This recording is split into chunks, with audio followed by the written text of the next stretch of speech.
Hello guys, welcome back to my channel. As you can see in the picture today, let's start the story of third part of a story where Issei was trained by the dragon gods and became the true dragon god of chaos. But before we start, please consider subscribe to the channel and give this video a like. Don't forget to check the description for more informations. Also, this is a translate version. You may find some mistakes, specifically in the character's gender. Issei of course is a male, Vali also is a male. Well, with that out, let's get into part 3. The next morning we can see Issei waking up little by little, who when he sees his surroundings only smiles, and all his girls were hugging him with a big smile. Come on, girls, it's daylight, you have to get up, said the brunette, so that the girls would start to wake up little by little. Good morning, my beautiful princesses, said the new brunette, so that everyone could finish waking up. Good morning, Ice, said the dragon, giving her beloved husband a kiss full of love and affection. Good morning, Isama, said the magician, and immediately gave him her good morning kiss. Good morning, Naya, the Nikomata said with a big smile, and then kissed her beloved with a lot of love and lust. Good morning, Aiz-kun, the kitsune said with a beautiful smile, and then kissed him with a lot of passion and affection. Come on, girls, go get dressed and go down to have breakfast. I'm going to go prepare breakfast, said the brunette with a smile. Because in case you don't like to see us like this, the dragon said with a sensual voice, passing the brunette's hand over his chest, making him excited, which everyone could see since his little friend began to get up. When the girls see this, they begin to lick their lips, remembering everything that happened last night, but then they realize that none of them can feel their legs, and they realize that if they do it again, they won't get up in a week, except for a certain magician who had other thoughts. So the 3 remaining girls try to stand up to leave, but none of them can. But Faye, seeing this, only smiles since it seems that it is the first time for them where Issei leaves them in that state. Hey Chan! What are you laughing at, Naya? The Nikomata asked with great curiosity. It's just that I find it a little funny how they try to use their legs and can't, the magician answered, causing the others to get confused. Because you can, the kitsune asked with great doubt, to which the magician only denied. No, I can't either. But remember that it's me who has been with Isama the longest, so it's not the first time I've ended up like this, said the magician while unconsciously licking her lips, remembering all those times they had their time as a couple, to which everyone now understood since the magician was not the first time, so she had a way to help them. Leif approached them and said a small spell, making all of them have mobility in their legs again, and immediately they continued to get out of there, since although they wanted to continue, if they stayed, they did not know when they were going to leave that place, and everyone had to do something. When everyone left, only the brunette and the magician were left, to which she gave him one last kiss to start leaving the room, moving her hips, making the brunette see them, and notice her cute, soft and firm, but making it look get excited. But Faye, seeing this, only smiles and leaves the room, leaving an excited brunette. After a few minutes, we can see Issei finished making breakfast. Everyone begins to go down already dressed, although a certain magician comes down with shorts showing her sexy legs and a tank top showing part of her chest, making Issei to excite. Once he serves breakfast to everyone, he goes to sit down, but he sees that his wife is in the place she always sits, and seeing that she did not want to move, he simply picks her up, sits down, and sits his dear wife on his lap, to which the magician turns red with embarrassment, but does not say anything, nor does she get up since she liked to be like that. The others only smile at such a funny scene when they see Le Fay having breakfast with her face red with shame, sitting on Issei's legs. After finishing breakfast, they start talking about trivial topics, although a certain magician was doing other things since she was still sitting on the brunette's legs and he was caressing her legs, making the magician slowly become excited. Well, girls, do you have something planned for today? The brunette asked calmly as he continued caressing the magician's legs, exciting her more and making the other girls just laugh a little since the brunette was playing with the magician. I'm going to visit my daughter to start instructing her on how to govern the yaches, the kitsune answered with a smile on her face. I have to go work as a teacher at the Citri Academy, the Nikomata said with a smile as she saw how Leif wriggled when she felt Issei's caresses. I'm going to go with Kuroka, who asked me for help to teach history classes. I already have a little knowledge of all the history of the world, said the dragon calmly. And I'm going. I'm going to Ravel-chan. Who? Who invited me to? To her house? Said the magician, all excited by the caresses that the brunette gave her. His legs. Issei only smiled when he saw his wife like that, since this was revenge for now when she excited him in the room. Well, I'll go with Kuro-chan and Office-chan to the academy to talk to Sona about the treaties we discussed earlier. Since my finances are great, I can invest in the academy without any problem, the brown-haired man said calmly, and then bit his tongue. The magician's ear, making her let out a small moan that made the brunette smile. First I will go with Yasa-chan and I will leave him in the yokai capital to see how things have been for Aya, mainly to see how the two of them are, as I see that they are not very well lately with my presence, said the brunette looking at him again. The kitsune who simply smiles. How do you think they are going to be okay if because they are yokai their senses are very sharp and they tell them that you are very dangerous because of the great power you have, but at the same time they tell them to get closer to you because you are the person they once loved. The kitsune said with an amused smile, although the last word gave her some confusion. Do you really think that they still love me after everything they did? I mean, they forgot about me, they got engaged and finally married the person they love. Do you think that when they know who I am, they come and tell me we love you? I ask Issei with a lot of intrigue. The kitsune just raises her shoulders in a sign that she really doesn't know. I know my daughter very well. And I know that when she knows who you are, or rather who you have been following all this time, she will enter into an internal struggle that can destroy her marriage if she cannot control herself, said the kitsune, knowing what her daughter is like and how she would act. Knowing how to see it. I also think so. I know my sister very well, and you know that you are extremely important to her. Knowing who you are will also have an internal struggle, and her marriage may come to an end, said this time the Nikomata, making her point clear of sight. Don't you think they are very calm about what could happen to their sister and daughter? The brunette asked curiously when he saw the two Yukeis very relaxed. They are already great, Naya. Both me and Yasaka are not going to be with them forever, Naya. The Nikomata said, making the kitsune agree with her. Also, although it hurts me a lot, they have to face the decision they made. Just as we made the decision to wait for you, they made the decision not to do so and get married, said the kitsune, to which the Nikomata agreed. The risk was too great for those of us who were waiting for you, since the risk was that you would never return, and we would be left alone. They took the safest option of forgetting you and continuing their lives as if you had never existed, Offa said, giving her point of view, to which the three girls agreed. Although for me I didn't mind being alone, since I only loved and will continue to love Isama, said the magician, already sitting in a chair because she couldn't endure the brunette's caresses any longer without making love to him. He is brown. When he heard that, it made his chest feel warm, and he only smiled at his beautiful girls, and told them that thank you for loving him, and that he loves them too. To which they all blushed at his words, but they all had a big smile on their face full of happiness. Well, returning to the previous topic, after leaving Yasa-chan, I'm going to go with Fei-chan to greet Ravel-chan to see how she is, said the brunette, to which the magician happily accepted, since she could imagine his face. Of her friend arrived with her husband. While I leave them, Kuro-chan, please I ask you to inform Sona that I am going to visit her to talk about the agreements.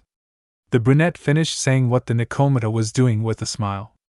And now that I remember, Yasa-chan, please, if you see Ibelia Vale's wife, tell her where we live, said the brunette calmly, to which the aforementioned nodded. Well then, let's go get ready, and you, Fei-chan, do me a favor and change those clothes because I'm not going to let you go out like that, said the brunette with some discomfort as he left the dining room, leaving his girls behind with a smile already. A magician with a big smile on her face. I like it when he gets so overprotective, the magician said, mockingly, because she liked to see her husband in that aspect. But woman doesn't like that, since Issei, despite being overprotective, does not exaggerate, and is only like that when necessary, said the kitsune with an amused smile. That way he shows us how much he loves us, since he always takes care of us, Offa said with a quality smile, to which the others nodded. Well, we better get ready, Offa-chan, because we're running late, Naya, the Nikomata said, making the dragon nod, and everyone began to leave the dining room to get ready. Human world. Japan. Capital Yakis. We can see how 3 people appear in front of the Yokai palace and are preparing to enter. When the guards saw them, they were in total shock since their former leader had a big smile and a red mark with the head of a dragon on his right chest, which everyone already knew what this meant, and they were able to confirm it when they saw the big smile of the kitsune. To which everyone, by pure reflex, could only see the now blonde walking next to the 2 girls who accompanied him calmly without caring about anything. All the guards had only one thought: Mrs. Kuno-sama and Kaneko-sama are not going to like this at all. All the guards thought when they saw how the 3 people entered the palace. 22. Once inside the palace, the 3 started to look for Kuno, but they couldn't find them. "Sujiro-kun, could you raise your aura a little more to know that we are here?" asked the kitsune, who no longer wanted to look for them. Bewitched, the blonde only nodded and raised his aura a little more to let him know that he was there. Minutes later, a door opened and the trio of Yakais came out. "Mother, it's good that you came," said the younger kitsune, hugging her mother next to the younger Nakomata. But they realized something that made them feel a strong pain in their chest, since the 2 Yakis could clearly see the mark on their chest. That when they remembered the one the magician has, they realized it was the same. Then they both separated from her and looked at the blonde again with a certain anger and discomfort that everyone could see. "Mother, that's that mark you have on your chest," said the younger kitsune, wishing it wasn't the same mark that Lefei has on her left shoulder. "Well, a lot of things have happened lately," the older kitsune said with a blush, remembering all the things that happened the night before. But a certain blush did not go unnoticed by the girls, making them clutch their chests tightly as if they were preparing to what's coming. "And well, Sujiro-kun is a fantastic and very romantic man, so I started dating him some time ago, and now I am one of his girlfriends," said the older kitsune with a smile. Although the 2 Yakais knew that that mark appears not only going out a few times, but when the dragon makes its partner its own, marking it as its own. The girls' chests began to hurt, and they began to breathe heavily. They really didn't know why they felt that way when the topic was about the blonde, but they didn't like them in the slightest. "But mother, how could you do something like that?" said the younger kitsune with a lot of pain in her words, her crystalline eyes beginning to threaten to shed a tear. "He already has a wife, and even more so he has another woman who is his girlfriend," said the Nakomata, thinking that Kurumi is his girlfriend without knowing that Kuroka was already his girlfriend too.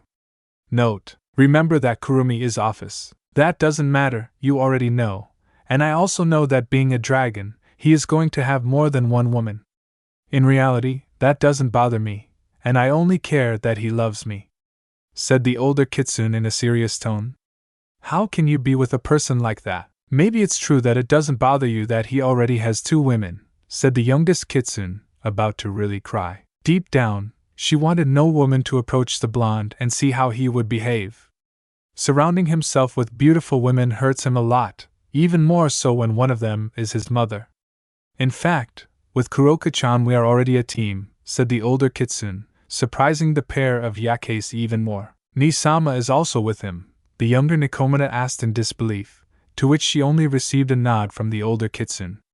"Well, it couldn't be helped since we both live with him," said the older kitsune, giving them to understand that Kuroka is already the blonde's girlfriend and that she also lives with him. While all this was happening, Yasuko, Kanu and Kaneko's husband, was only very surprised by 2 things. One was the news that the blonde had 4 wives, and one was his former leader, and the other was his wife's older sister.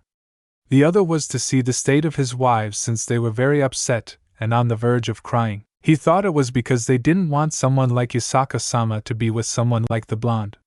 Note: delusional rot. But all those thoughts were interrupted when she saw how Kaneko fainted, since the knowledge that her sister was with a blonde and that she lived under the same roof was too much for her, plus the internal struggle she had could not bear it anymore and collapsed. Everyone ran to help her to see if she was okay. The blonde arrived where she was with a little help from a phase magic and came to the conclusion that she was perfect. She only fainted from the shock from before, the which Yasuko took her to her room to rest, followed by Kunu, who was not very well either and wanted to rest too. "You don't think you were very hard on them, Yasu-chan?" the blonde said when he saw how they left the room. "On the contrary, I'm being very gentle with them, and I'm also preparing them already," said the older kitsune, hugging the blonde, to which he responded with a hug. She loves being in his arms. It made her feel safe and happy. That's why she hugged the blonde every moment, which he never denied to any of them. Isaka-sama is right, Sujiro-sama. See how they react just knowing that we live with you now. Imagine when they know who you are, how they will feel knowing that the person they loved so much has always been in front of them, and that the same person went to their wedding. The magician commented, making the blonde stay silent, since everything the magician said was right. 21. After a little talk, the blonde and magician say goodbye to the kitsune to go to the underworld and visit a certain phoenix. But before leaving, the kitsune throws herself into the arms of her lover to give him a big kiss, which he reciprocates with a passionate kiss, surprising those who were passing by and the guards who were in the room when they saw such an act. They didn't expect them to really be a couple. The couple separated, leaving a small trickle of saliva and a blushing kitsune, licking her lips from such a kiss and with a blush on her face, showing how beautiful she was. Seeing this, the blonde kisses her again, which she did not object to, and to enjoy it more, she wraps her arms around the blonde's neck and he around the kitsune's waist, enjoying the touch of each other. All those who saw that were red-faced, although some female yokai who saw them had a trickle of blood running down their nose when they saw that scene, and thinking that they were the ones who were kissing the blonde. And the magician only smiled since that scene was very tender, since she did not feel jealousy nor any negative feelings about that. This is because since all the girls have a strong relationship with the others, there are no problems.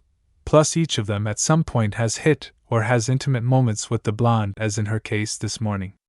Once the couple separated, you can see a smile on their faces and a very blushing blonde as they looked into each other's eyes. "I love you," said the blonde to return to the magician and leave the kitsune with a smile, while the warm feeling in his chest was formed by those words full of love and affection that the blonde said to him. It really made her happy to be with her lover, and that was the feeling she had waited for 10 long years, and now that she had him, there was no way in the world she was going to let him go. I can watch for a few seconds where the blonde had gone, and with a smile, she went to where her daughters were resting to see how they were doing. Underworld. Lilith City. Citri Academy. At the academy we can see Sona Citri reviewing some documents with a lot of concern and extras. "Something's wrong, Sona?" the newly arrived Tsubaki asked with concern when she saw her king and best friend with that type of expression that only indicates bad news. "Well, all these papers that you see are debts that we have. Really, if this continues like this, I will have to close the academy," said the Citri heiress with great concern and sad that her dream is being destroyed with each passing moment. And she can't do anything. "Are they really bad? I mean, the debt is really that big?" Queen Citri asked with quite a bit of concern. "Yes, we are behind with the bank, the bills are late, and there were even some whose sums are very large because we cannot pay on time," said the Citri heiress with a very sad voice. "I don't know what I'm going to do, we just keep accumulating debts and debts, the income no longer covers everything. The bank doesn't want to give us a loan and there is only money to pay basic expenses," commented the Arizitri in a desperate voice, worrying everyone a lot. His queen and the dream that cost so much to his king was being destroyed by people who only want more power. If only we had the income to pay off those debts and a little more to increase the performance of the academy, we could get out of all this. We could even improve more and have income, since the civil part supports us very well, but the political part, by not letting us get out of these debts, we are going to have to close the academy indefinitely," said the Arizitri, thinking about the possibility of closing the doors of her academy, and without her dream. "Wow, Naya, things are really bad, Naya," said a voice that caught the attention of the two black-haired girls, making them turn to look at the door to see an Enkamada and a dragon at the door. "Kuroka, what a surprise to see you here. I thought you were in class," the Citri heiress said calmly with a smile on her face, since Kuroka is one of the few people who has supported her, and has been helping her with everything she could do, earning her and her queen's friendship, trust and gratitude. "Well, I made them prepare a small presentation on the proper use of the rating game, Naya, to make them remember a little of what they should already know, Naya," the Nikomata answered calmly as she approached with a kurumi to where the black-haired girls are. "But well, I didn't come to talk to you about that, Naya, but rather I came to tell you 2 things, Naya," said the Nikomata, making Sona pay more attention to her and telling her to continue. "The first is that, as you will realize, here is Kurumi, Sujiro's fiancée Naya," said the Nikomata, surprising the two black-haired girls, to which they only looked at the dragon, who smiled, showing them the engagement ring, making both black-haired girls feel some jealousy at not being them. But they were immediately surprised by that thought, and even more so by feeling jealous of a person they knew not long ago. They immediately removed these thoughts to listen to Kuroka, although she had an internal smile since with her genjutsu, she realized the state of both of them, to which she made a mental note in her head to talk to a certain brown boyfriend of hers. Well, she came to help me for a while in the history part, Naya, since I don't have much knowledge, and she, being a dragon, has a lot since she has lived for much longer, Naya, commented the Nikomata, making the Citri heiress give her the nod. Reason in telling her that he has her permission to help her in any way. The second thing I came to tell you is that she left the sentence in the air to see how her friend was getting nervous, so she decided to continue. Sujiro Naya told me that later he will come to visit you, Naya. The Nikomata dropped the bomb with a smile, since the two black-haired girls were in shock, and with her senjutsu, she could sense that they were both nervous, and very, very deep down, they were excited to being able to see the blonde. Garika had a big smile, and a certain pair of black-haired girls would soon fall for the charms of her dragon. Meanwhile, Kurumi also realized that they had certain feelings for the blonde, although she did not know if it was really love, but if so, she knew that the blonde would have more girls and she preferred them to be known.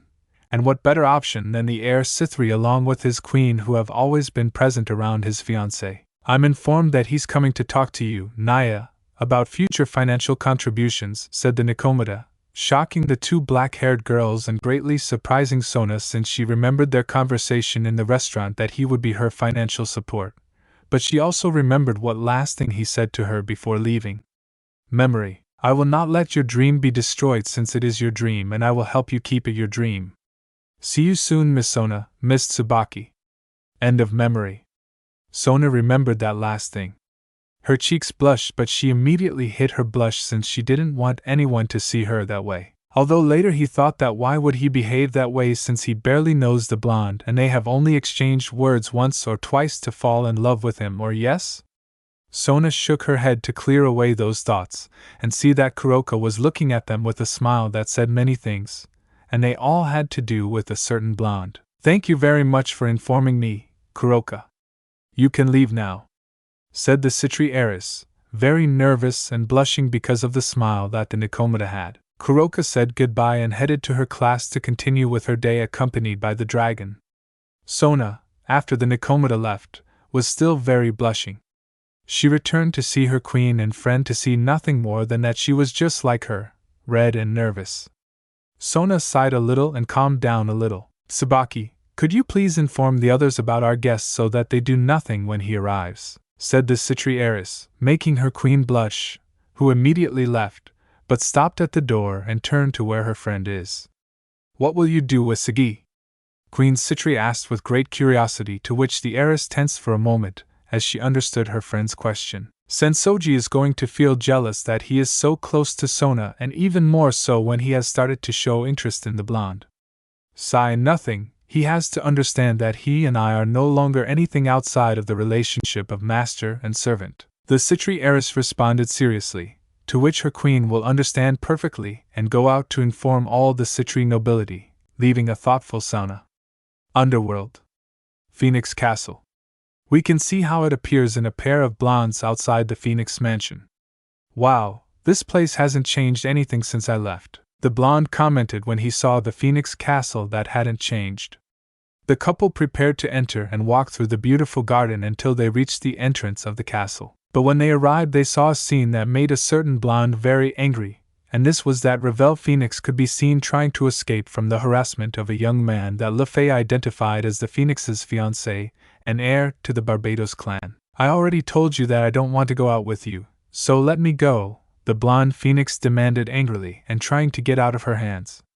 Come on, don't be like that. If you come, I assure you that you will enjoy it, said the heir Barbados with a sadistic and perverse smile. I said no, so let me go. I don't want to date someone like your idiot, the blonde Phoenix claimed. Come on, very soon we are going to get married, and we have to get along, and once we are married, we are going to really enjoy our time together, said the Barbados heir with a smile while licking his lips. making the phoenix feel disgusted just by watching him. A small tear of frustration came out at not being able to do anything. Ravel tried to get away from the hag with much more force when he saw that the air Barbados was trying to kiss him. She didn't want it, she just wanted her lips to belong to one person and not to someone like him. Please, Isama, help me, the blonde phoenix thought, closing her eyes when she saw that her lips were going to be claimed by someone other than her lover.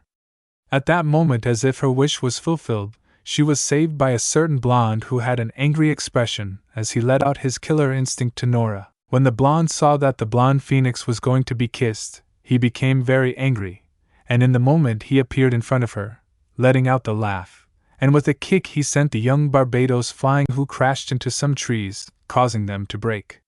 Strong hit. Ravel, who had her eyes closed, felt like someone was hugging her, but instead of wanting to get away, she clung to the person who had her in his arms, since she could feel the delicacy and softness of the hug, in addition to the love and affection she felt towards him.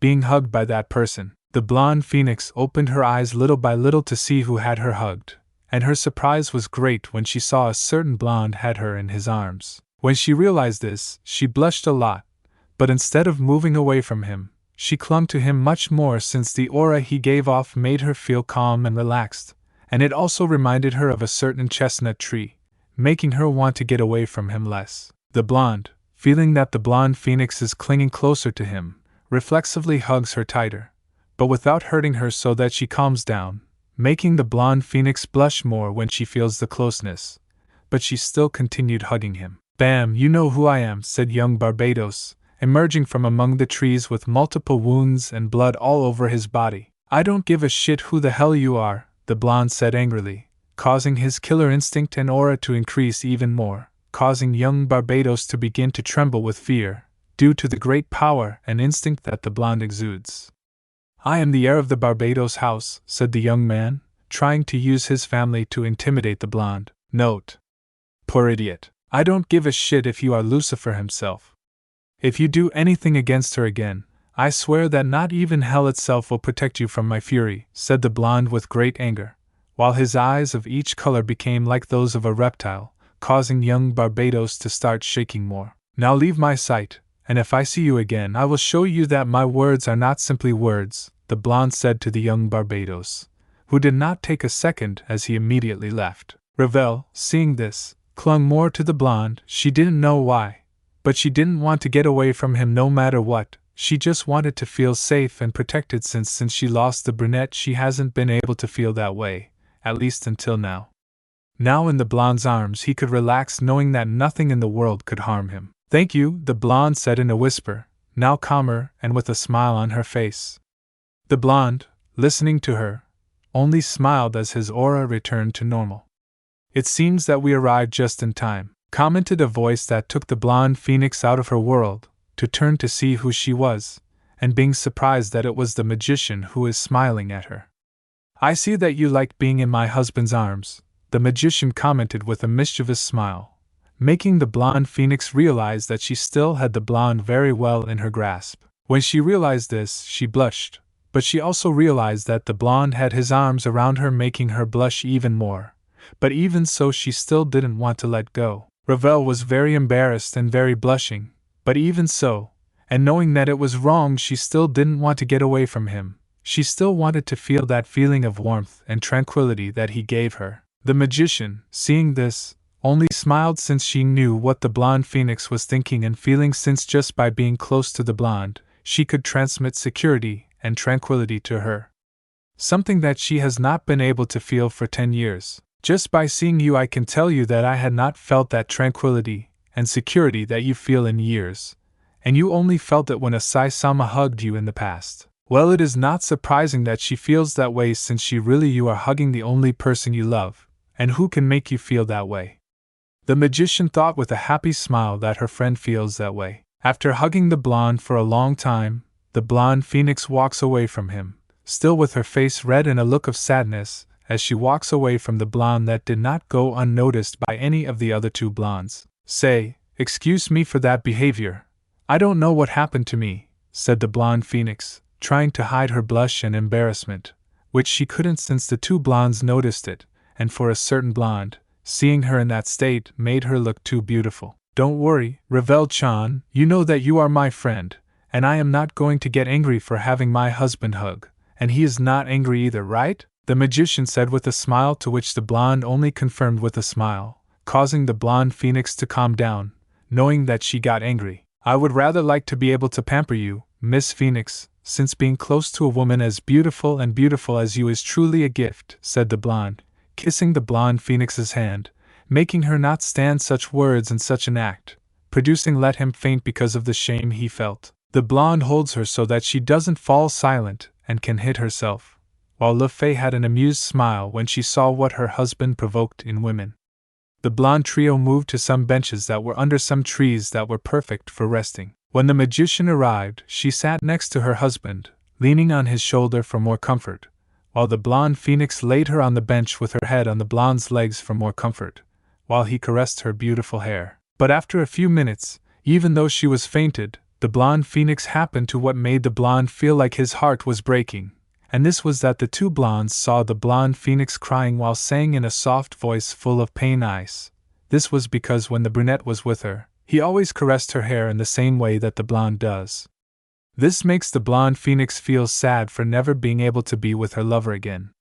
The blonde, seeing her like that, felt like complete trash, seeing all the damage and suffering he had put the blonde phoenix through. I'm here, Ri-chan. I will always be here to take care of you and love you, the blonde said to the blonde phoenix, with a lot of love and tranquility, while he dried her tears. Hearing this, Ravel calms down and feels a great peace and tranquility that invades her, making her sleep peacefully again, but this time with a sincere smile on her face that she had not shown in years. Forgive me, Ri-chan, forgive me for all the suffering I have put you through, the blonde thought when he saw her that way, while he continued stroking her hair, which caused a tear to run down her cheek. The magician seeing him, that's how he burns him, while he wipes away his tears.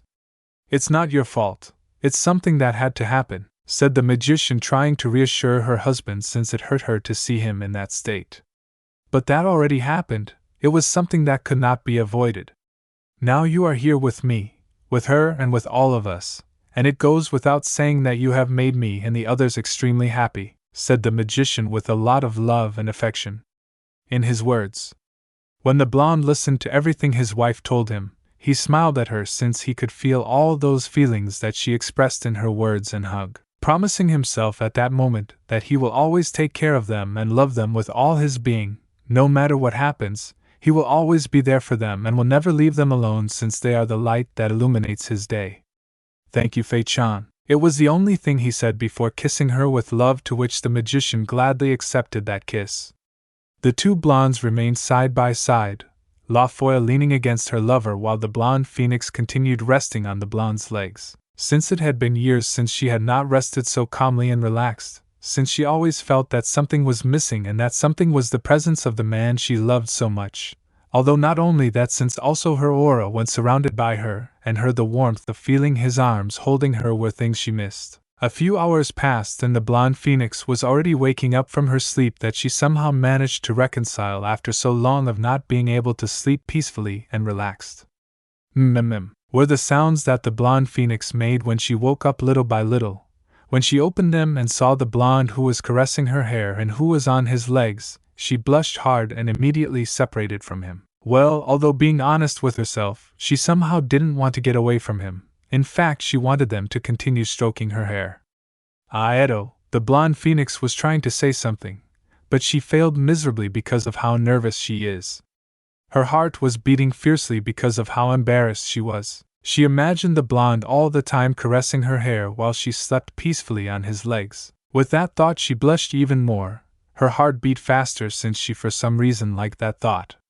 Don't worry, Ravel-chan, he was just taking care of you, the magician said with a smile, trying to calm her friend since she was very helpful. After a few moments, the blonde phoenix returned to her usual attitude, although her blush did not go away, and a certain blonde had a smile when he saw her in such a nervous way since she seemed very cute to him. Well, since you're fine, I'm going to leave since I have some business to attend to, the blonde said, remembering that he still had to go talk to Sona. The blonde phoenix wanted to tell him to stay even a little longer to be grateful for what happened before, Or that was what she thought, since the reality was very different, because what she really wanted was to feel this tranquility and peace again when being close to him. The blonde, seeing that the blonde phoenix wanted to do something, went ahead of him, since he could imagine what she was going to tell him. "If you like, Miss Ravel, I will come another time when I have more time and we can spend a quiet afternoon.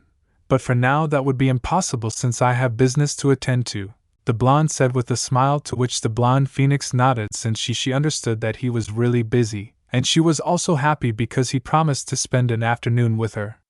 The blonde, feeling happy that he visited her, blushed with embarrassment, and the magician, seeing him, had a smile that said that later she will have to bother her friend. He said goodbye to the magician with a big kiss full of love and affection, which she gladly accepted. The blonde phoenix blushed when she saw this, but also deep down she felt jealous of her friend, since just by seeing her he loved her a lot, and that could be shown by just seeing that kiss full of love. When the blonde separated from his wife, he approached the blonde phoenix, who, upon seeing him approach, tensed up a little and became nervous. The blonde, upon seeing her, took a little space while he took her hand to kiss her. When the blonde he felt the kiss on his hand, he wanted so much for it to be on his lips and to be able to feel that great affection and appreciation in that kiss. "I hope to see such a beautiful lady again another time, and if you need anything from me, anything, just contact Fei-chan and I will be there for you," said the blonde as he disappeared in a magic circle while leaving a very blushing blonde. "Fei-chan, he can really help me with my engagement," said the blonde phoenix, without stopping to see the place where the blonde disappeared. The magician, upon hearing that, simply smiled when she saw her best friend that way, since she had a big blush on her face. "Of course, Ravel-chan, that is indisputable. Although you will have to wait until the day of the wedding. In fact, you are going to go to the wedding, but you will not get married, since canceling your engagement is a little complicated but not impossible, and he almost has everything ready," the magician said with a big smile, making the blonde phoenix feel calmer. "In fact, if you have a problem like your promise record from today onwards, let me know and he will be there for you immediately today," the magician said again calmly.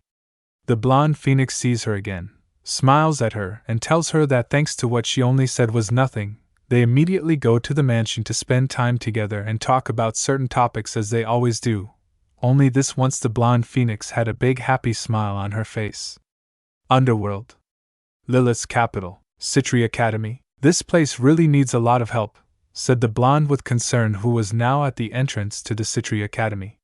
"From what you can see, those demons have not made it easy for the Citri heiress," Drake said when seeing the state of the academy, since, although it was maintained very well and presented, you could see that it needs many things due to lack of funds, such as their own practice fields.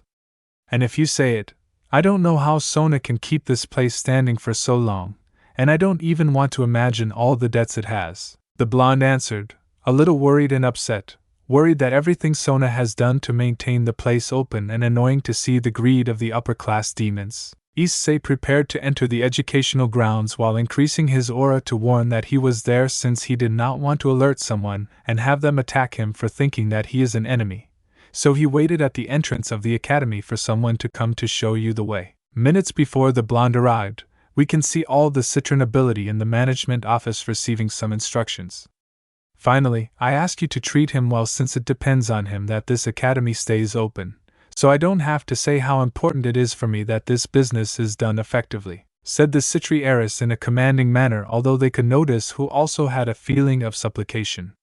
The heiress returned to see her pawn Saji, who was paying attention to her, because even though they ended a relationship, he still has to respect his king. But despite that, he had a certain anger and disgust at that dragon that appeared at the party of the Yakis come here, and even more so now, since she didn't want her to get close to her king, who still had feelings for her and was thinking about conquering her again. "Sagi, of all those who are here, you are the one who worries me the most about doing something stupid," said the Citri heiress in a direct and serious manner, as she has always been, since no one has been able to take that coldness away from her, and they believe that no one will ever achieve it. When the pawn, Citri, was going to say something to defend himself, since despite everything, that was no way to speak to him in such a harsh way, even knowing that he is his king, and he thought it was because she was still angry with him for what happened to him.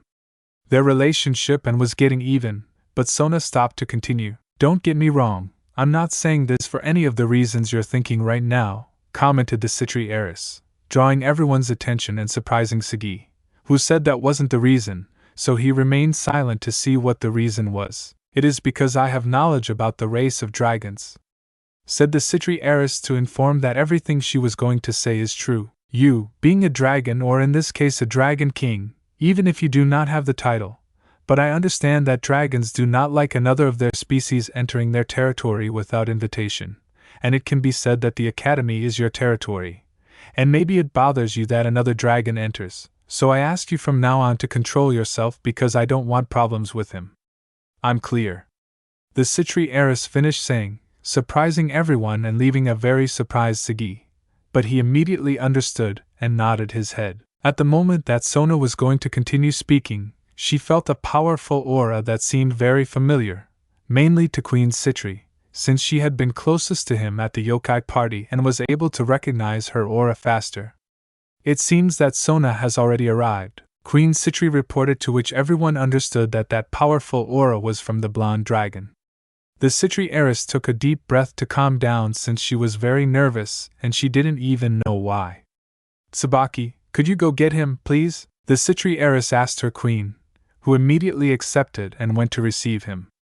At the entrance we can see a blonde waiting for someone to come and greet him, and he did not have to wait long as he could see Queen Citri heading towards him. But what a pleasant surprise to be received by such a beautiful lady, the blonde said as he bowed a little in greeting, while Queen Citri blushed at the praise and began to get a little nervous. That afternoon, Pendragon-sama, it is an honor to have you here, Queen Citri said formally, trying to hide her blush and nervousness, which she could not achieve since the blonde could notice it perfectly.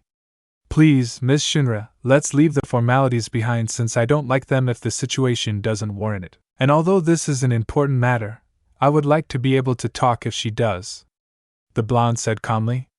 Also, I would like to call her Tsubaki like the last time we met if it's not too much trouble, the blonde said, to which the black-haired woman blushed and said that there was no problem. After that greeting, the two prepared to enter the academy, thus heading in the direction where they were expected.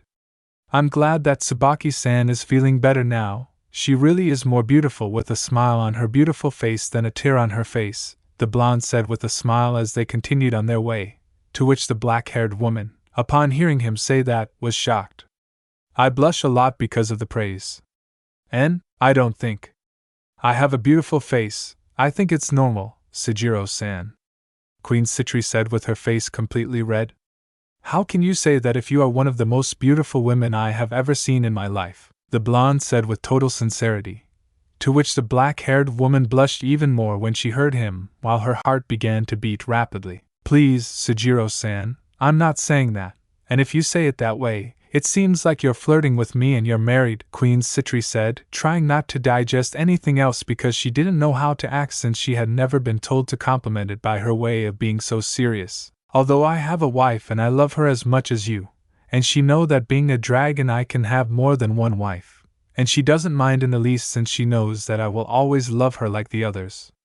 The blonde husband smiled and in a quick movement, cornered Queen Citri on a wall without her being able to move. The black-haired woman was quite surprised to see how they cornered her so easily, but her surprise faded when she realized that the blonde was centimeters away from her face and mainly from her lips, making her heart start to beat like crazy while her face turned red. Besides, you can't blame me for flirting with you since it's your fault for being such a beautiful and charming woman, the blonde said as he passed one hand around the black-haired girl's waist, while the other caressed her hair and her face got closer each time, more to the lips of the black-haired woman. Tsubaki was in total shock. She didn't know what to do or how to act in this situation, although when a man approached her without her consent, she would immediately push him away, but with the blonde in front of her, she felt helpless. The fact that he cornered her like that while hugging her waist, bringing her closer to him and feeling his hand in her hair, made her feel somehow good.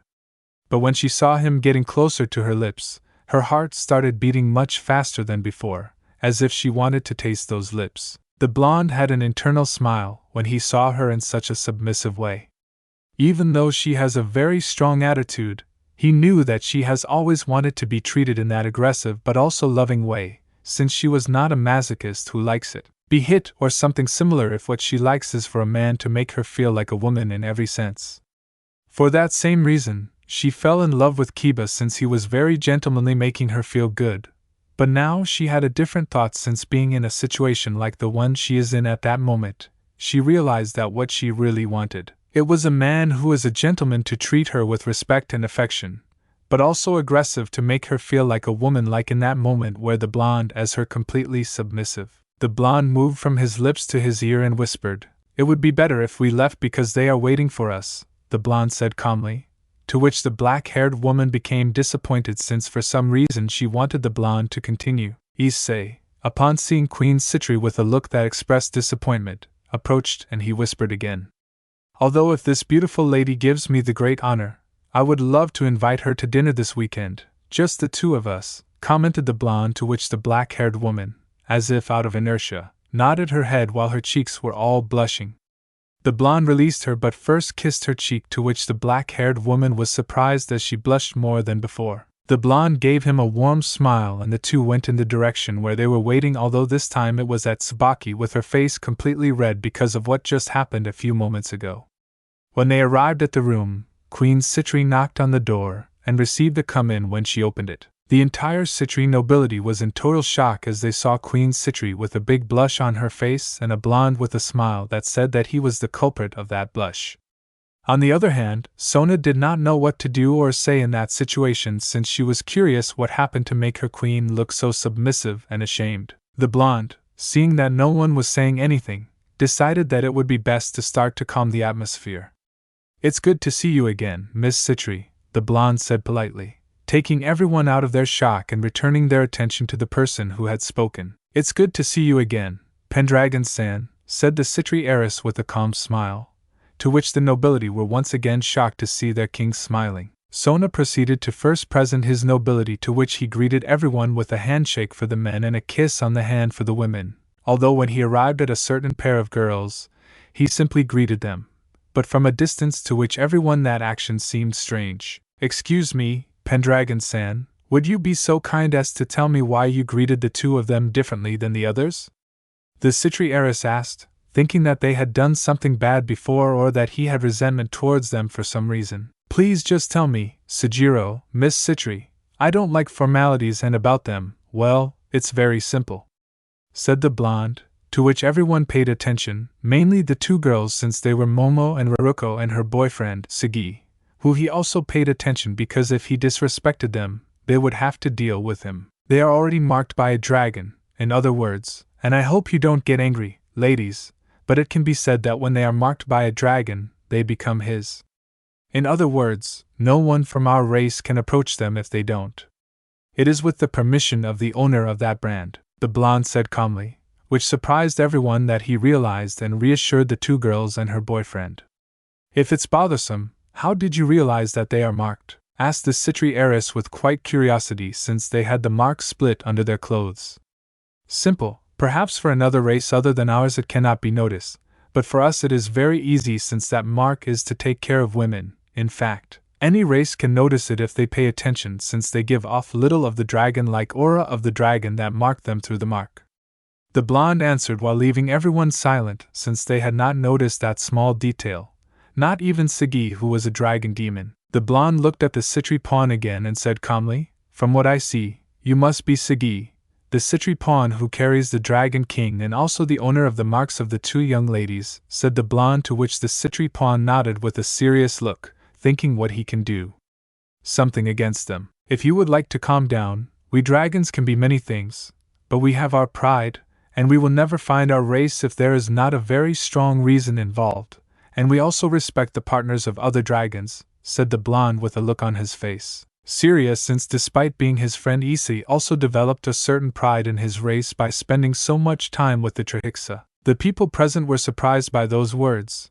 including Sugi, since he never thought he would give him something like that, and he didn't know that detail, and the blonde could see that not only did the nobility not know something as basic as that, but neither did the pawn Citro. "From what I see, I didn't know that. It's really an offense that you don't know something as basic as that. So I order you as the candidate for the fourth dragon god, that from today you inform yourself about everything that has to do with our race," either through the dragon that is sealed in you or you go to the lands of Tannin and tell them to teach you since, even if you are part demon, it does not mean that you only have to study the laws and culture of the demons since being half dragon, you also have to study our laws and culture. If you do not comply, I will be in the painful need to expel you from our races.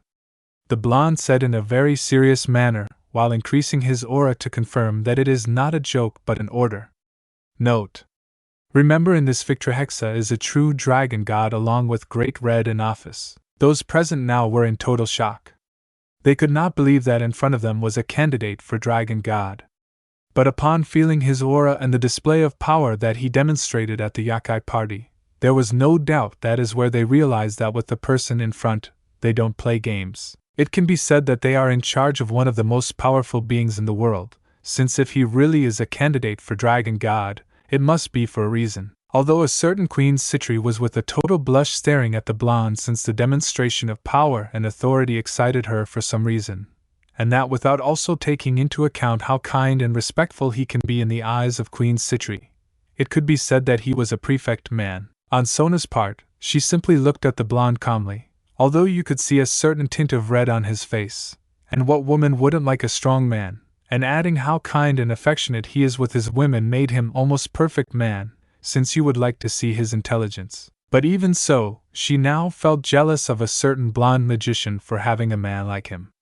On the other hand, Saji was with his eyes open for two reasons. The first is because his dragon was telling him not to do something stupid in front of him for nothing in the world, since he could see that he was being serious, and if it was true, he would have to show him respect for being a dragon god candidate, and the other because he could feel the powerful aura emanating from him. Saji nodded in confirmation, to which the blonde stopped expelling his aura, letting the atmosphere calm down and return to normal. I hope that next time we meet you already have at least the basics of our laws and culture present, and at once also teach the ladies present here a little of the same, since although they are not dragons, it would not be bad for them to know at least a little bit of his partner, said the blonde, to which the Citri laborer nodded along with his two wives. Well, it seems that we have strayed from the topic of what my visit is about. What do you think if we start with our conversation? Miss Citri, the blonde said, now calmer, leaving what just happened in the past. Of course, please take a seat and just call me Sona, the Citri heiress said with a small smile that only the blonde could appreciate, and smiled at that. It will be a pleasure, Sona-san, the blonde said, to sit in an armchair while Sona sat in another in front of him, and her nobility behind her, and a small table in the middle of the two. Underworld, Lilith City. Citri Academy. We can see all the Citri nobility behind their king, who was preparing to talk to a certain blonde. I would like to ask you two questions before talking about the main topic, the Citri heiress said calmly, to which the blonde gave her a signal to continue.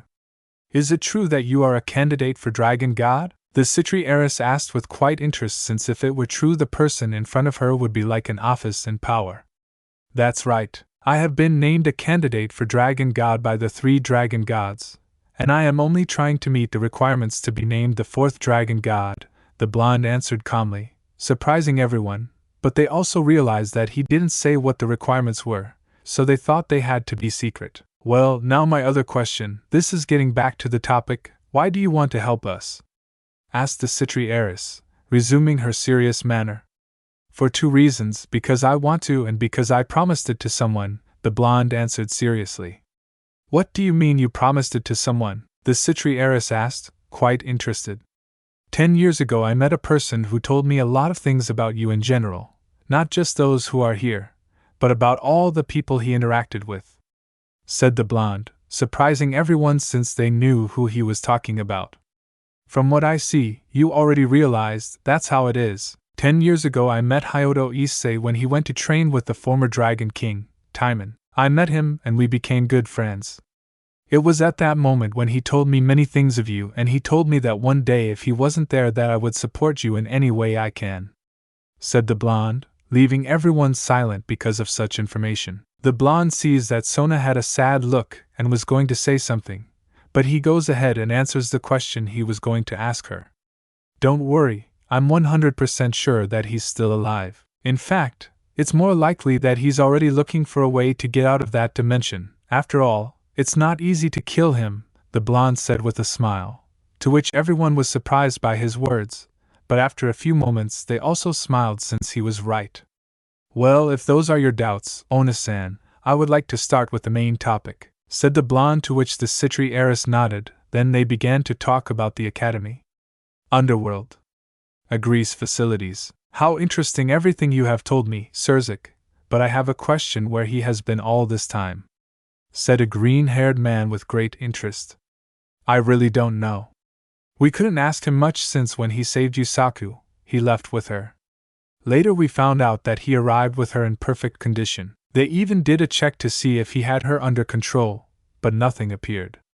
It's as if I really only take care of her and then return her recovered, said the now identified Citri Lucifer, informing his friend. Well, it may be a possibility since Yusaku was not a former leader of the Ace for nothing. Not everyone can match her power, and if he is with the magician, Pendragon, I imagine it is because he really loves her, since mind control does not work. It works on high-level magicians and less so on her, who is one of the best when it comes to magic, said the green-haired man, analyzing the situation. Bijuka, do you really think we can trust him? The Redid said with many doubts. Well, you don't know if we don't deal with him more. He shows that he is not an enemy, and he also helped save Hisaka. From what you tell me, his power is very great. He can perfectly fight with us.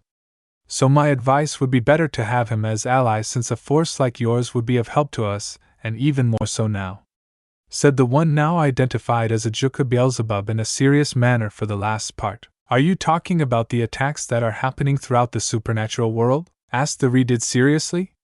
Yes. Also, for some reason there is a lot of movement in the supernatural world, and that is not to mention that not long ago Shiva started to move too.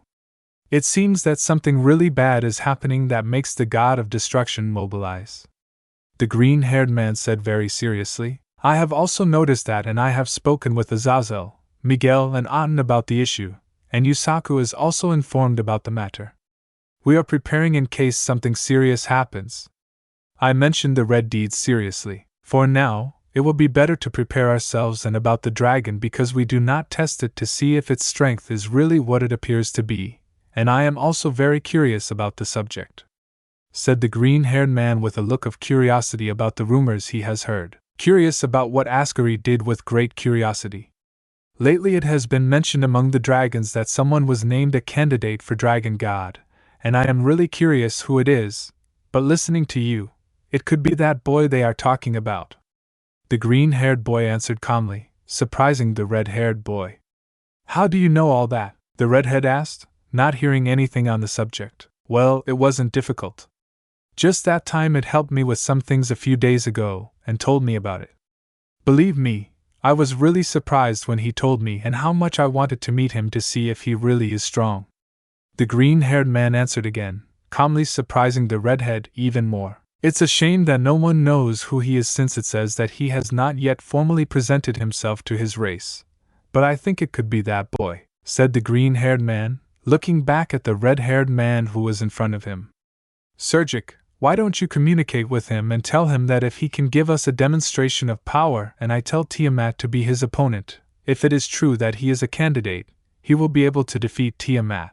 But if we don't know that it is not him, also, Tiamat keeps saying that he wants to meet the candidate, said the green-haired man, drawing the redhead's attention since that idea was not a bad one.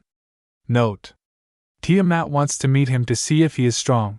Just because she is a dragon queen, she has her dragon pride, and will not allow anyone who is weak to be on top of her. Plus she does not know who she is or what she looks like. At least for now. It is a very good idea, but it will take time since we do not know where she lives. But my sister's wedding will be very soon. I imagine that LaFay Pendragon will attend, and if she attends, he will also attend since he is her husband. At that moment it would be perfect to ask him. The Redid announced, to which the green had nodded. Underworld. Lilith City. Citri Academy. From what I see, the situation is really bad, said a blonde after having heard all the debts and loans they owe, since the Citri heiress had to inform him everything to see how much they can fix. That is an understatement. I don't know how this woman can keep this academy still running, Drake commented in the blonde's mind. Yes, as you can see, the situation is very bad. In fact, I was seriously thinking about closing the school. I had no way to recover without a provider. Citri said sadly, since the situation was really very bad. The blonde looked at the empty room with only Sona and her queen, since the others had to continue with their duties. He focused his gaze on both black-haired women, and it really hurt him to see them that way, mainly Sona, since this was his dream. The good thing is that I have the income to fix all their problems, the blonde thought, wondering when everything would more or less work out for him. Well, so Nazan has already clarified all the bad points because we didn't go on to sign the contract, the blonde commented with a calm smile. That comment surprised the black-haired women, since they did not expect him to really agree to be their supplier, since the sum he has to invest is not small, and the profits would be seen in the long term. Are you sure you want to sign? The Citri heiress asked with great doubt, although deep down, she really wanted to believe that he really accepted. Of course, as I said before, this is your dream. I'm not going to let someone destroy it, the blonde confirmed while signing a contract and giving him a smile full of understanding and support. Sona at that moment could not stand it, and tears began to come out of her eyes. Although this time they were not from frustration like previous years, not this time they were from happiness, knowing that someone is really helping her, and without thinking twice she launched herself to hug him while saying thank you, repetitively clinging to him more and more. Sona didn't know why she did that sudden action, since she isn't like that, although she thought it was certain that this person was like her favorite chestnut who always supported her and helped her in everything she could when she needed it most. The blonde, upon seeing the Citri heiress in that way, simply hugged her, snuggling her in his arms while he consoled her, to which the black-haired woman clung more to him as if out of inertia when she felt his arms surrounding her, since for some reason his presence calmed her. Although really she was not the only one who needed to be consoled, since Queen Citri was also crying with happiness, knowing that all the effort they had made until now had paid off, so the blonde also sees her that way and extends his hand to her, which she grabs and pulls her to him to hug her in the same way as Sona. After a few very long minutes, we can see a sitting blonde who was still hugging a pair of calmer black-haired women, although none of them had let go of him yet. When the Citri heiress calmed down, she walked away from the blonde with her face completely red with shame, while the other black-haired woman did not want to leave the blonde since she felt very comfortable feeling his arms on her, and his aura was so calm and relaxing. She had not felt like that since a certain brunette had not hugged her again, but with all his strength he moved away from the blonde, while his face turned red with embarrassment. From what I see that they are already well, commented the blonde, to which the black-haired girls nodded with great shame.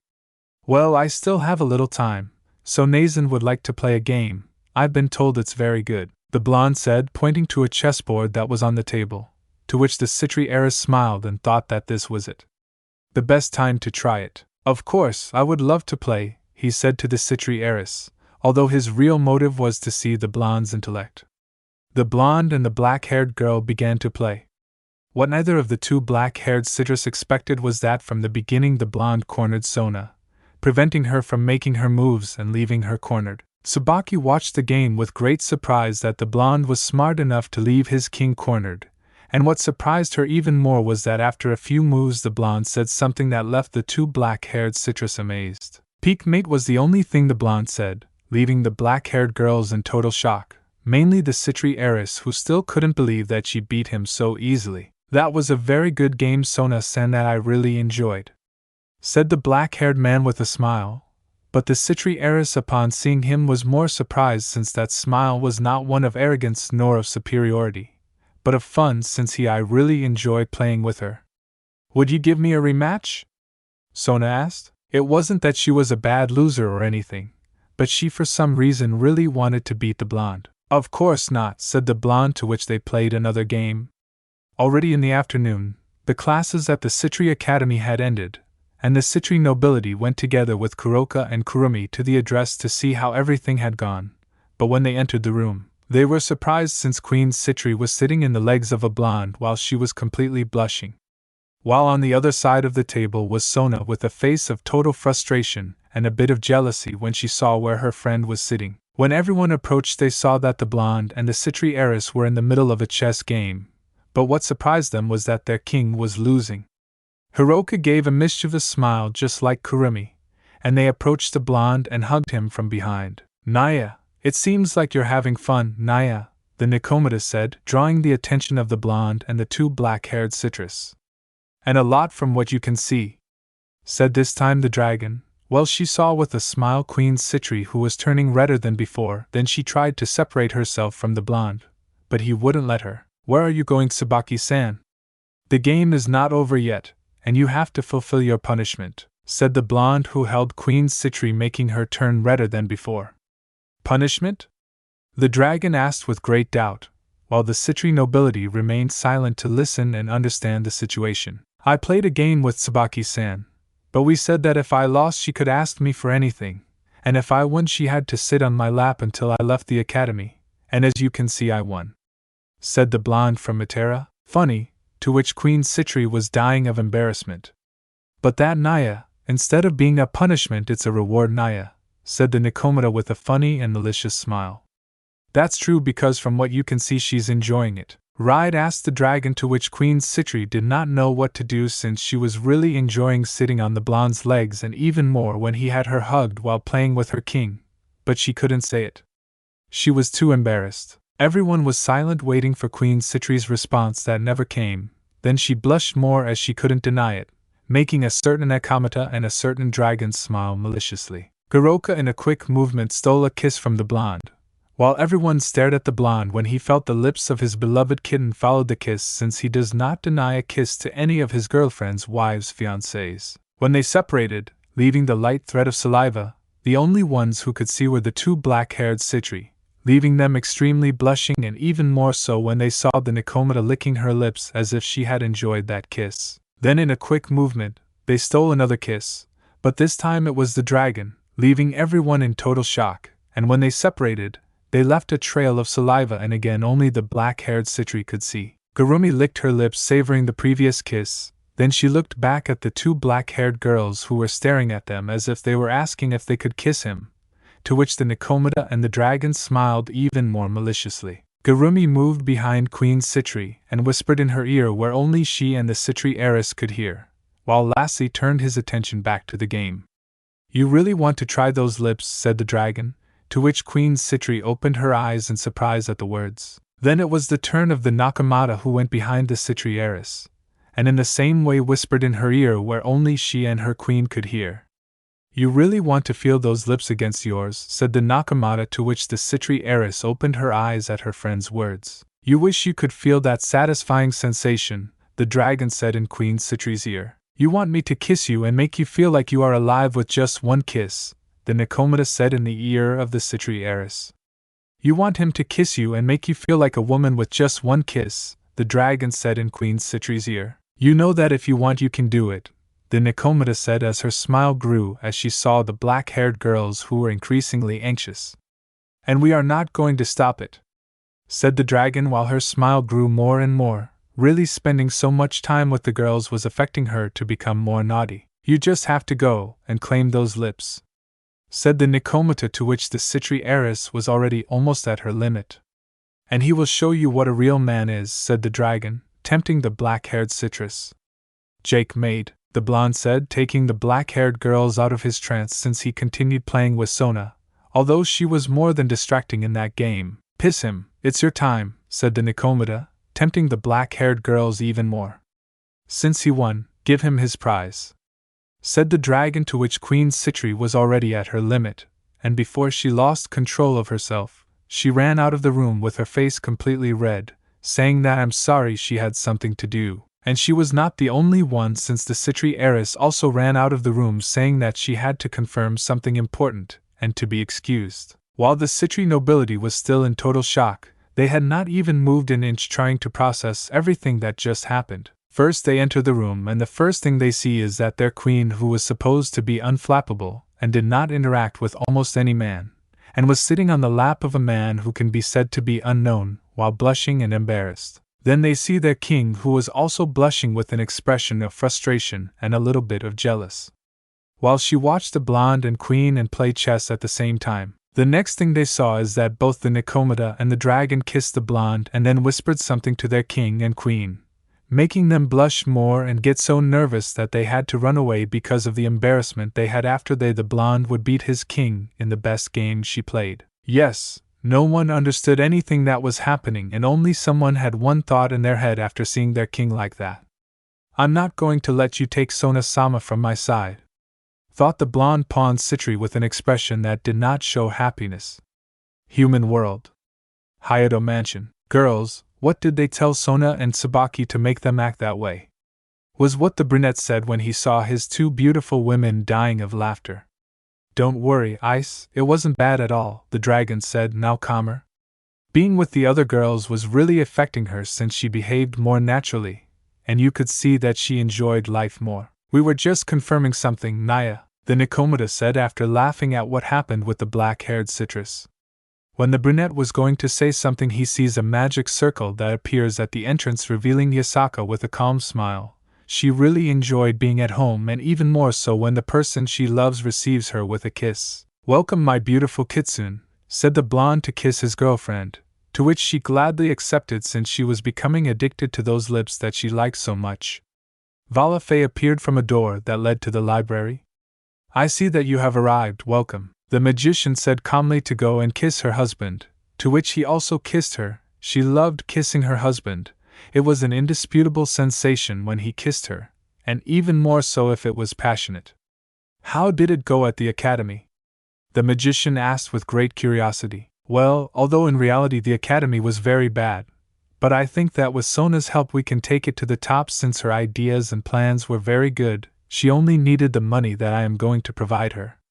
Issei answered in a simple way. But from what I see, that's not the only thing that happened, the kitsune said as she saw how Kuroka and Office couldn't stop laughing. The two girls told Yasaka and Lefei everything that happened when they arrived at the end of classes, and they couldn't help but have a malicious smile since they had no problem that another girl was interested in her boyfriend, fiancé, husband because of him. Simple fact that they have already seen and verified that even if he has more wives, he will never stop loving them and will dedicate the same time to them as he does to all of them equally. By the way, Ice-kun, today I ran into Ophelia-chan and I told him where we are living, and he told me that he will tell Vala since he wanted to come see you and have a duel, said the kitsune with a smile. Thank you, Yasa-chan.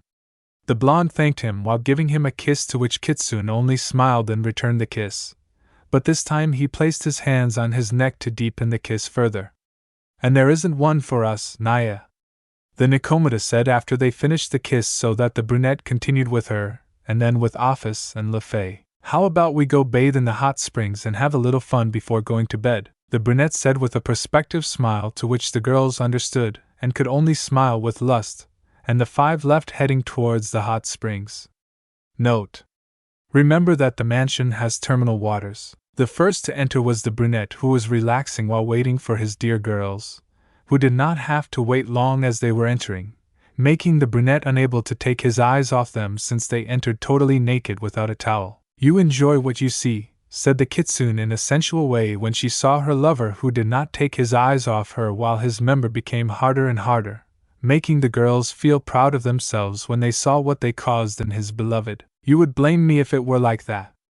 After all, each of you are beautiful in your bodies. Although they are different, each one has a body that is too sexy for any man to see, the brunette said, still without taking his eyes off the girls, appreciating every part of them, making the girls blush and feel sorry for their lovers' words as their heart beat faster and faster. But despite that, they felt very happy because even though their boyfriend has seen them naked, he still appreciates their bodies whenever he can, making them feel happy to be attractive to their loved one and proud of what they produce in their loved one. The girls, without wasting time, entered the water, all under the gaze of the brunette, who still did not take his eyes off them. They approached him little by little with a look of lust. When they arrived, two of them perched on their sides while the other two occupied part of Issei's chest, enjoying his body heat until they could no longer take it anymore. Well, girls, what do you think if we continue in the room? The brunette mentioned with a smile as he left the hot springs naked in the direction of the special room, while he carried Kuroka in his arms, who couldn't stop moaning with every step the brunette took. The girls did not hesitate for a moment, and followed their loved one to the special room, since this would be a long night full of pleasure. Underworld, agrees Ziti. So there is where he lives. commented in Vala, who was spending time with his wives. That's right, Vala-kun, Ibelia said in a tone of confirmation. Let's go visit the Securiate, Lavinia asked while hugging her husband. If I want to see how much he has improved, and I want to see when I have improved, said Vali, with all his wives smiled when they saw him like that. Well, since tomorrow you are most likely going to fight, what do you think if we encourage you a little tonight? Riken said with a lustful smile, while the others looked at him in the same way to which Vala could only smile. What they want is for me not to sleep all night, right? Vala said in a serious tone, to which the girls became a little discouraged because they thought that he didn't want to be with them. Maya and Abigalia squealed when they felt how their husband passed his hands through their body, exciting them. But since it is your request, how am I going to drown? Vala finished saying, to which his wives had a big smile and began to enjoy the night with their loved one. At night neither of the two celestial dragons could not sleep because they were with the people they love all night. Human world. Hayato Mansion. It was already 9 in the morning, and we can see a chestnut tree with his loved ones having breakfast peacefully while they had a big smile because even though they hardly slept, they once again had one of the best nights of their lives, and as far as we can tell, see, it's not going to make the last. After a while they went down to the dining room to have breakfast, where a clone of his aide already had breakfast prepared for them. They were really grateful that he was so detailed in preparing breakfast, since he prepared what each of them liked. It's good that today is Saturday and I don't have to go to work, Naya, the Nikomata said happily, since her body hurt a little from everything that happened last night, although that doesn't take away from the great smile she has. I agree with you. Kuna told me that today she was going to spend time with her husband since they haven't been very well lately, so I have the day off, the Kitsun said with the same smile as the Nikomata. Yesterday, Shirin called me to confirm if I was really living here, and after telling her that, she did get angry with me. But before that she told me that her husband was having problems, said the Nikomata calmly. I imagine that it is the last one that Isama was, since Yasuko-san did not seem very happy about how his wives acted in front of him, commented the magician in a calm manner, and with a smile of pure satisfaction. Well, I hope they solve their problems, since I'm not going to get involved in their relationship, the brunette said calmly. Ice would like to know what happens if they end their marriage and want to be with you when they already know your identity. Will you give them a chance to be with you again, or will you reject them? A thoughtful office asked, although she also had the same satisfied smile as the girls. Other girls.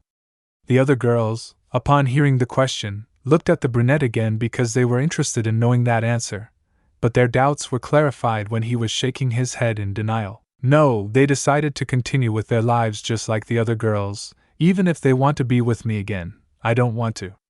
The brunette said seriously, making his point clear. I don't want to be with a woman who forgot me when I wasn't there, and who when I showed returned to me as if nothing had happened, and even more so if they are already married, the brunette said again, making his point even clearer. The girls nodded as a sign that they understood and promised themselves to never leave Issei for fear of losing it, and even more so not to cause harm, since in all those words, they could notice a slight trace of sadness, and they came to the conclusion that even though he no longer loves them, he is still very hurt. Sama, I am no one to say who you should be with or not, but I would like you to know something about someone, since this person, although she is with someone, was not precisely because she wanted to, but because she wanted to help to someone, the magician commented, drawing the attention of not only the brunette, but also the other girls. Issei was surprised, so he gave her a sign to continue, to which she nodded and continued with what she wanted to tell him. Yesterday when I spoke with Ravel-chan, she told me certain things that really surprised me and clarified my doubts, since she told me that for some time before you appeared, Irina-san had been having problems with her boyfriend, said the magician, but when she saw that the brunette was going to say something, she came forward. Please let me finish, Isama, and then you can say whatever you want, the magician asked, to which the brunette fell silent and let her continue with her story. When all the girls in the Gremry group started dating different men, there were 3 of them who were not with anyone, one of them for a different reason than the other 2, and they can confirm this as well, said the magician, stating that the other girls present had knowledge as well. Irina was one of us, a person who was waiting for Isama to be with him, but something happened, and that was that Asia-san and Zenovia's and fell in love with some angels, but being demons, it was very difficult to be with them. the magician said, to which the others already understood where she was going, and she really hoped that the brunette would take it into consideration after hearing this. Then what happened was that they became angels, but after they were demons, they did not have a good relationship with the angels after all. That was where they came up with something that to this day, perhaps they have not realized, and that is that it was that they harmed Issei in a very serious way. The magician mentioned it, drawing the attention of those present since they did not know all the details. When they wanted to meet him, they used Issei as a means to start a relationship. The problem is that there were 3 of them, and there were 2 of them. The magician said, to which the brunette already had an idea of where everything was going. Being angels, it was in their nature not to leave anyone out since they were best friends. The problem is that they wanted to be with them too much, and they cornered Irina in an alley where she couldn't get out, and that was because they threatened to Issei that how is it possible that she doesn't help them being with the other, that they were not really friends, and many other things that I am not going to mention. But the point is that Issei, being an angel for the longest time, her nature is to be gentle and kind, especially if these are the friends who have been with her for so long. And at this point, Issei unconsciously closed her heart on the subject of Issei, accepting her friend's proposal. End of the magician said, to which the brunette was in his own thoughts, and the girls not so much, since they understood something that they had not understood for a long time. That's why she started acting that way, Yusaku said thoughtfully, since she did have knowledge of the subject but not completely. But with those words she caught the brunette's attention, since he didn't understand what she was referring to. Maybe you haven't noticed it because you haven't talked to her face to face, but Issei is no longer the same as before, separate, but she isn't. When you were close, they gave off an aura of joy, happiness, and tranquility. But after that event occurred, she still gives off an aura of sadness and depression, even though she is always with a smile. Inside it is not like that, but the real problem is that she has not yet realized that detail. The magician commented to the brunette, who I was going to ask what they meant by that. Since that moment, Ravel-chan and I have noticed that she and her boyfriend have never gotten along well, even though it seems like they are very in love. Irina is not, but out of fear of losing her most precious friends, she absorbed those feelings, and he hasn't realized his state, the magician said, implying that the reincarnated angel still loves him and is the only one who loves him. Despite the time, Irina was a very good friend of her and Ravel, since they were the ones who Brown spent the most time with him of all the girls waiting for Issei. I'm not going to say that you forgive Irina-san and let her be with you, because even though she loves you, she allowed herself to be influenced. Although her motives are noble, you can say that I forget you, but I only ask that you take her into account if something happens to her relationship, since before her relationship was bad, now it is worse, since it seems that with your aura, she has awakened those feelings that she had before she locked them up. The magician said again to the brunette, since she did want Irina to be forgiven. But it is not she who has to decide that issue. Note, I'm going to say it but to clarify, Asia, and call it a couple, since deep down inside her, although she doesn't realize it, she only wants one person, and that is Issei. Now I understand why I felt that when we were at the Nikomata party. Drake commented in Issei's mind. What do you mean?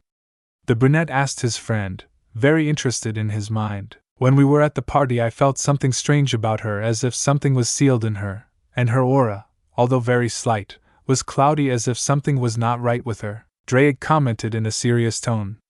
Because you didn't tell me before, Issei claimed, to which the dragon simply answered. But I wanted me to tell you, hey, your friend is different from before, she has something that is hidden in her heart, do you really think you would believe me? Drake said with a certain mockery and sincerity to the brunette, who was left thinking and came to the conclusion that he was right. I'm going to take your words into consideration, Fei-chan, if at some point she wants to get back to you guys. But however, I'm not going to forgive her that easy. Since whether she wants to do it or not, she changes me in a certain way, but I'm going to take her into account for the sake of it. Simple reason that she is and was my best friend, and that is the only reason why I still have feelings for her. And these are stronger than those I once had for Riaz. Since she is my first friend, she is the only one I can say in words simple that I can forgive her. But everything will depend on how she acts from now on. A brunette said seriously and clearly, to which the girls nodded seriously, but all of them were happy inside that at least she was doing well. to take into account since it seems that only they can feel the sadness that surrounds her, not like the other girls who are surrounded by happiness. Note: I clarify that is, say, girlfriend fiancés' wives do not hate the grimoires, they simply do not add or subtract them. When the magician was going to say something, they felt a very strong aura, but all of them were able to recognize it, especially the brunette. He went to the room with his girls who were behind him, and when they arrived, they found nothing more and nothing less than the white dragon Vali Lucifer with his girlfriend. "Oh, Vali, what a pleasant surprise to see you after so long," the brunette said with a smile, while his aura increased since Vali continued to increase his. "Issei, we finally meet again," said Vali without lowering his aura. The two shook hands while staring into each other's eyes with the intention of fighting, but after a few moments they stopped expelling their auras and returned to normal, while both had smiles on their faces. "To what I owe your pleasant visit, old friend," the brunette said calmly as he smiled, and they took a seat in the armchairs in the rooms next to their women. "Well, since the yokai party I wanted to know several things, but mainly I wanted to know how much you have improved," Vali said calmly while smiling next to his wives. "So since you are here I can clarify all your doubts, but first," said the brunette looking at his friends' wives with a smile. "Why don't you introduce me to your wives, Vali?" the brunette said mockingly when he said wives, since Vali always said that he was not interested in women. Vali could only look elsewhere since he knew what his rival friend was talking about. "Well, girls, why don't you show up?" Vali said calmly, although they had a smile of happiness and satisfaction which the brown-haired girls understood why it was because they also had it. "My name is Maya, a high-class demon and wife of Vali Kun," the silver-haired woman said with a serious expression, but also with a smile on her face. "My name is Lavani, I am a magician and wife of Vali Kun," said the former member of Chaos Brigito, a little nervous that the brunette would recognize her. "You are a former member of Chaos Brigitte, right?" the brunette asked when he recognized her, since at some point he fought with her. The blonde tensed a little at what the brunette heard, but felt how Vali held her hand calming her.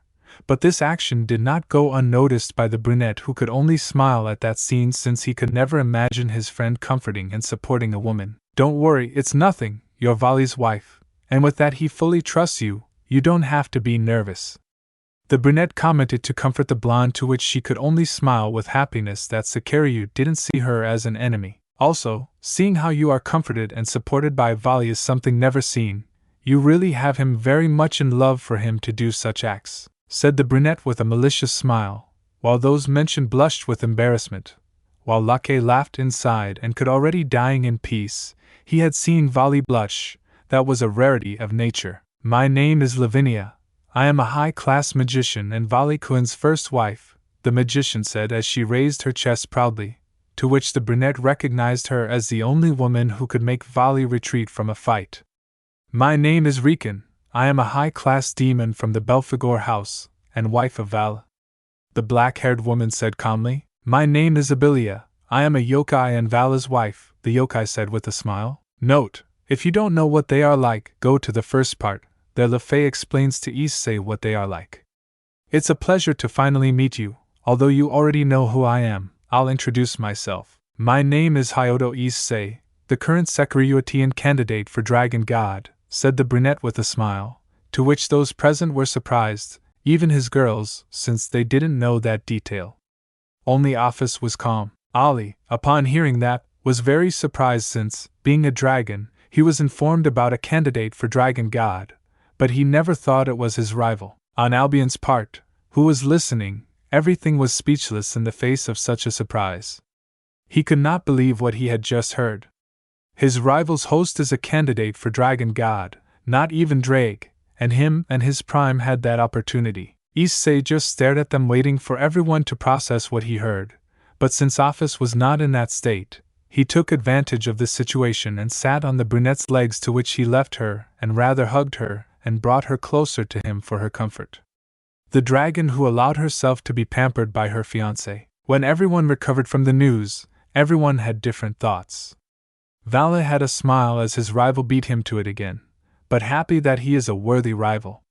Vali's wives were very surprised since not everyone has that title, and although he doesn't have it yet, he is already a candidate for it. Issei's girls were all very surprised but at the same time happy that their beloved is so powerful, and decided to support him in fulfilling his dream that he had told them. They remembered the moment when the brunette told them that he had two dreams. The first was to obtain a worthy title for his friend Drag, and the second was to have a family with the people he loves. When the girls heard, they thought that about the first dream they were going to help him obtain it.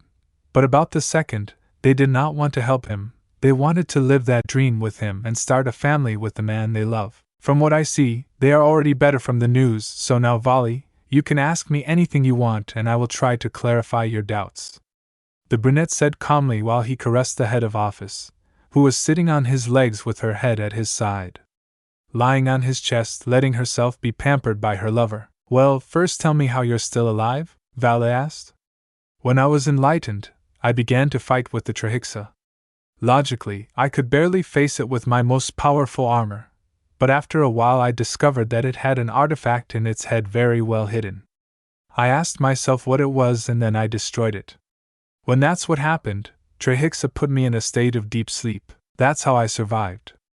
The brunette answered calmly, although everyone was very surprised, even more so were his girls who didn't know anything about that. What was that artifact? Vali asked with great interest. What Drake and I investigated was an artifact that could control the mind, the brunette answered, surprising everyone even more. Remember that the Trihexa had a separate mind and body, that's why it was so easy to control it. When I destroyed it, its mind returned to its body and was safe by not being in the callous and deep sleep. Issei answered the question that Vala was going to ask. Do he woke up from his dream? Vala asked very seriously. Yes. Was the only thing the brunette answered. How come he didn't kill you? Vala said now more seriously since that was something that Trihexa could do very easily. The other people only listened to the conversation including Office who wanted to know why. I really don't know very well. After that battle I was very tired. When I woke up I was floating in nothingness. I thought I had died, but after talking to Drag, I realized that he was still alive, answered the brown-haired man, looking at everyone again. They saw him very interested. When I realized I had Trihexa staring at me, when I was ready to fight again, I asked him why he didn't kill me, and he replied that he thought it was interesting, since he could feel the forces of Office and Great Red in me, so he decided to train me. Eyes continued calmly, to which everyone was surprised, and even more so to know that Eyes was trained by a dragon god. How did you get out of that dimension? Vala asked, already clarifying his biggest doubts. But the Trihexa circle, making it where I am and with the help of Fei Chan to create a 10 Office Chan to activate it, they were able to teleport me to this dimension. Then you must have become very strong, right? Said Vali, eager to fight, to which the brunette simply smiled, letting out a large part of his aura, leaving everyone impressed. This will be very entertaining, said Vali with a big smile, wanting to fight. They can't fight here, they would destroy half the country with just a little of their power, the kitsune said hurriedly when she saw that they were already going to fight. Aisama, why don't you go to the dimensional gap, to the terrain that Great Red believes to help you with your aura, said the magician, giving them a place to fight since that was inevitable. How about a training fight, Vali? The brunette said with a smile. It seems perfect to me, said Vali with the same smile. When they were about to leave, the dragon stopped them.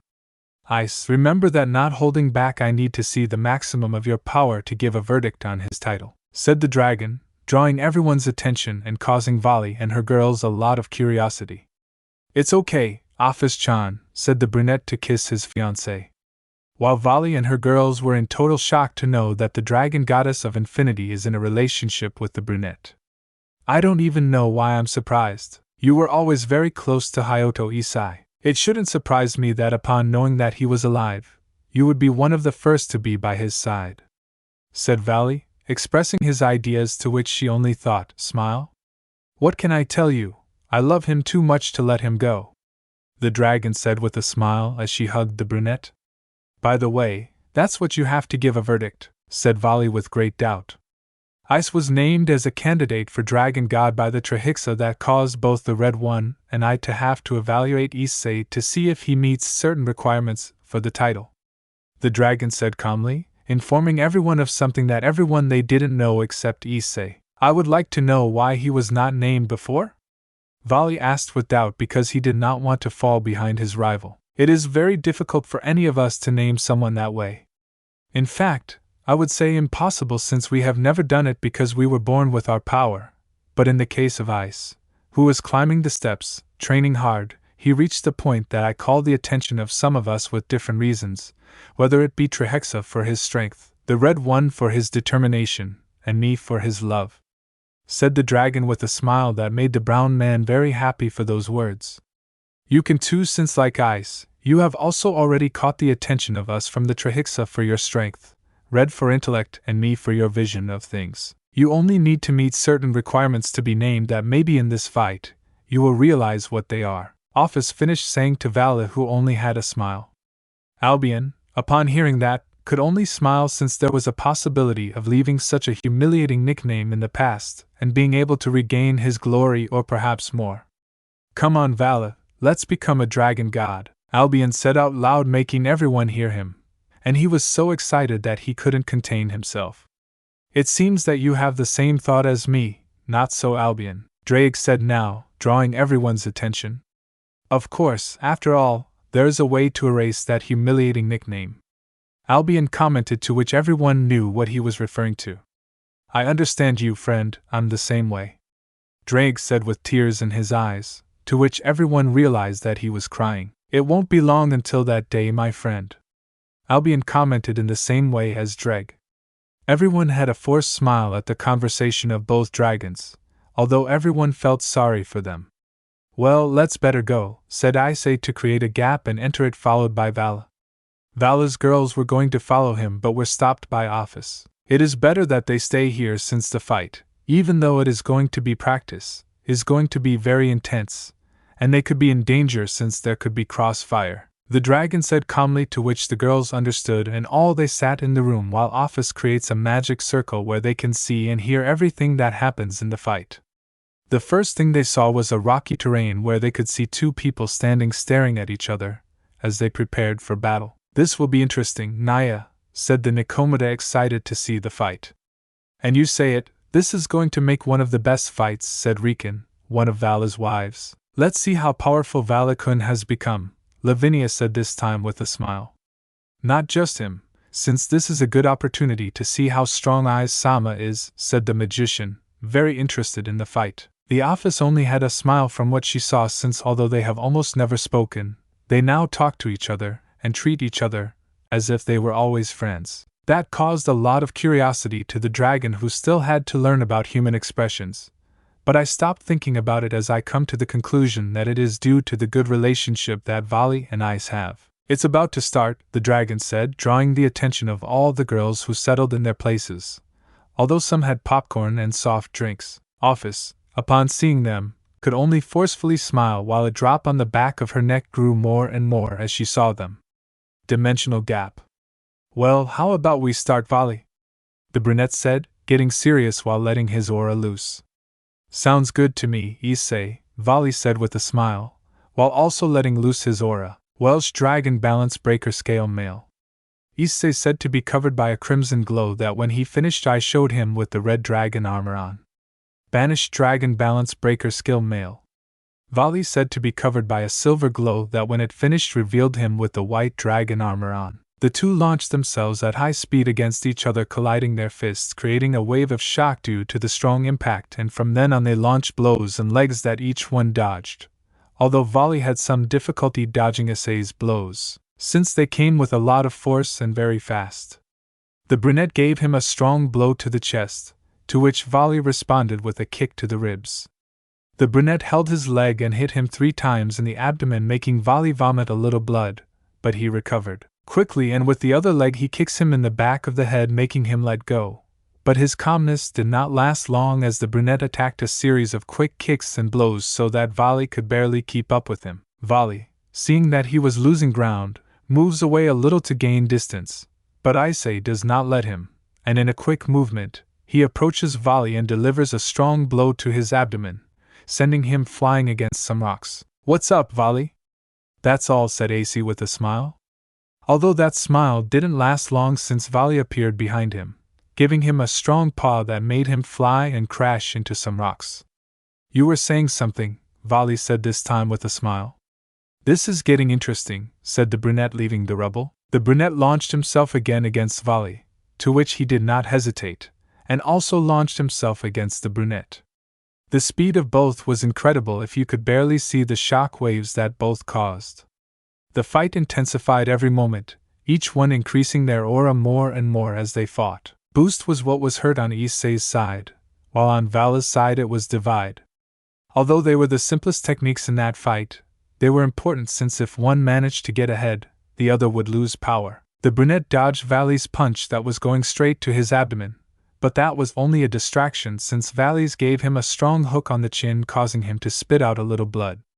The brunette was not far behind, and in a quick movement, he gave a strong kick to the chest, causing Vali's to spit out blood. Vali recovered quickly and hit him hard in the face. The brunette contracted with a strong right hand to the face, causing both of them to fly in the opposite direction, crashing into the ground. As soon as they both touched the ground, they shot out against each other again, and once again had a high-speed aerial fight. And although Vali had an advantage in the air, it was not by much since the brown one had more strength and agility than this one. Boost was heard from Chestnut's side. A red aura began to surround him.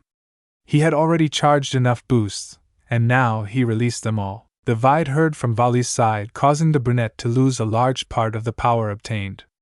Although he was in a rapid movement before losing everything, he moved at high speed and appeared on Vali's back, giving him a strong blow that sent him directly to the ground, creating a crater. "Dragon shoot," Issei was heard saying before he released a powerful beam of dragon power.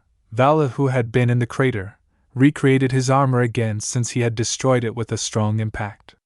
He saw the attack again and only reflect was heard, so that Issei's attack was reflected in another direction. But Vala felt that someone appeared next to him, and a quick movement was covered by a strong kick that Issei gave him.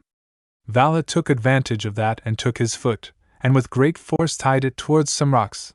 Then he created a torrent of dragonian power, and he throws it and hits Issei, causing his armor to be destroyed. The brunette gets up with some injuries and recreates his armor to throw himself at Vali again at high speed. Vali, upon seeing him, prepares and dodges a blow and then a kick, to which he counters with a blow to the abdomen that Issei manages to block. The fight continued, and every moment it became more and more intense. Human world. Hyodo Mansion. The girls who were watching the fight were in total shock at the great fight they were witnessing. None of them could say anything since they had full attention to the fight so as not to miss any details. "Well, this is Isama's strength," the magician said to herself, but with those words, everyone came back to their senses. "I always knew that Vali-kun was strong, but I didn't think he was that strong," Maya said, totally surprised. "I really have monster strength, Naya," the Nikomata said analytically. "And not only that, your resistance is truly admirable," Riken said, a little calmer than before. "I think they are at the level of a god," the Kitsune said without taking her eyes off the fight. "It is not surprising after all they have managed to obtain all the power that Albio and Drag had before they were seals. And if you remember, they had the strength to fight against a god," said the dragon, "but they all realized that there was still no finished." But Ibelia said, waiting for her to continue. "But that is not all their power," said the dragon, leaving the girls in total shock. Since they were really powerful, how strong would they be with their maximum power? "What do you want from office?" said the Kitsune, very surprised. "Ice and Vala have fought with really powerful enemies, and although before they did not have the total power of Dragon Albion, they had a greater power than that," said the dragon, to which everyone paid attention to what she was saying. "Remember that they have my power inside them, in addition to the fact that their bodies are made of the flesh and blood of Red. In other words, they are the first pure-blooded dragons that are humanoid. Their true powers must be a mystery." He returned to save the dragon, surprising all the girls present. Also, Ice is a candidate for Dragon God, and although his power in that state is very great, it would not be enough to be a Dragon God, so I don't think that was all his power, the dragon said calmly, making everyone realize the reality. "However, Ice has not yet used his true power," said the dragon. "What do you mean, Naya?" the Nikomata asked, very interested. "Ice is only using Drag's power. He has not used his power as a dragon, but Vali has. He has been using it for a long time to follow Ice's movements. Since Ice moves so fast and his blows, they are so strong that Vali has to use his dragon power to keep up with him, the dragon finished saying, making everyone surprised since they had not noticed that until now. But aren't they both supposed to have the same strength? Lavani asked with great curiosity. Supposedly so, but that depends on how I train. Vali has always trained his balance breaker, therefore he has great control of it, but only that. On the other hand, Ice has always trained his body to resist large amounts of power, plus he has trained not only his balance breaker, but also his pure dragon state, which Voli has not done. The dragon explained calmly and hinted at why Voli is losing. Ice, by training his pure dragon state, made his body stronger so much that he developed a certain agility and extra strength, in addition to which Ice has better control of his balance breaker than Vali since he had to reset his boosted gear and start from scratch, something that Vali has not done since at the beginning. They only wanted to have the valence breaker as quickly as possible without first accustoming their bodies to the increase in power, and that is why they did not develop their skills well, said the dragon, leaving everyone in total shock and immersed in their thoughts. On the part of Vala's girls, they understood why Vala was never satisfied with his training since he always said that something was wrong, so they promised to help him reach his true strength from now on, in addition to always supporting him. On the part of Issei girls, they were really surprised at everything that Issei had to go through to reach such a level, and they remembered that in just 1 year of having entered the supernatural world, they faced beings much more powerful than them, realizing how much he had to work to win. At that moment they realized that as always sacrificed himself for everyone without asking for anything in return. He only wanted everyone to be happy. The girls, thinking about that, let out a sad tear at not being with the story. I need them. And so when they saw the fight that was at a climax, they promised to come back stronger to support him in everything he needed and never leave him alone. Dimensional gap. Reflect, Vali was heard saying since the brunette had launched the dragon shoot. Vali barely reflected the attack and launched himself against the brunette, giving him a strong blow that destroyed his armor. But he immediately recreated the armor again and counterattacked with a strong kick in the ribs. Both dragons were in an intense fight, either wanted to give up, but you could still see that Vali was more tired and damaged than the brown one. Get set to say to launch himself at high speed with his thrusters, making Vali lose sight of him so that he appears behind Vali, giving him a blow on the back that sends him flying. But Issei didn't finish there. He took hide and released large bursts of dragon power so that these hit Vali, causing him a lot of damage. Vali, seeing the damage that attack caused him, gets up with difficulty while trying to get some air, but the brunette did not let him as he appeared next to Vali again, propelled with his jet, giving him a blow in the face that turns him back. To send him flying, Issei in a quick movement moves ahead of Vali's path and kicks him into the air. Issei appears again, giving him a strong axe leg, causing Vala to be thrown at high speed against him. Floor. But what Issei did not realize is that they were surrounded by white wyverns that Vala had left behind. Reduce was heard from the wyverns, making it difficult for Issei to move.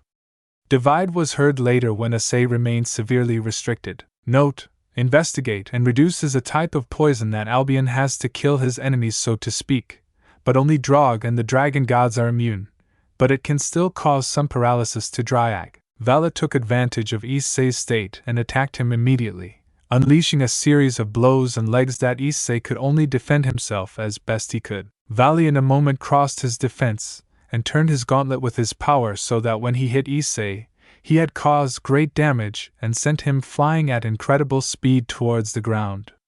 But Vala did not stop there and released several torrents of dragon power that impacted the brunette. Issei was getting on his feet with a little difficulty, but this time it was Vala who did not let him recover and gave him a strong paw that made him crash against some rocks.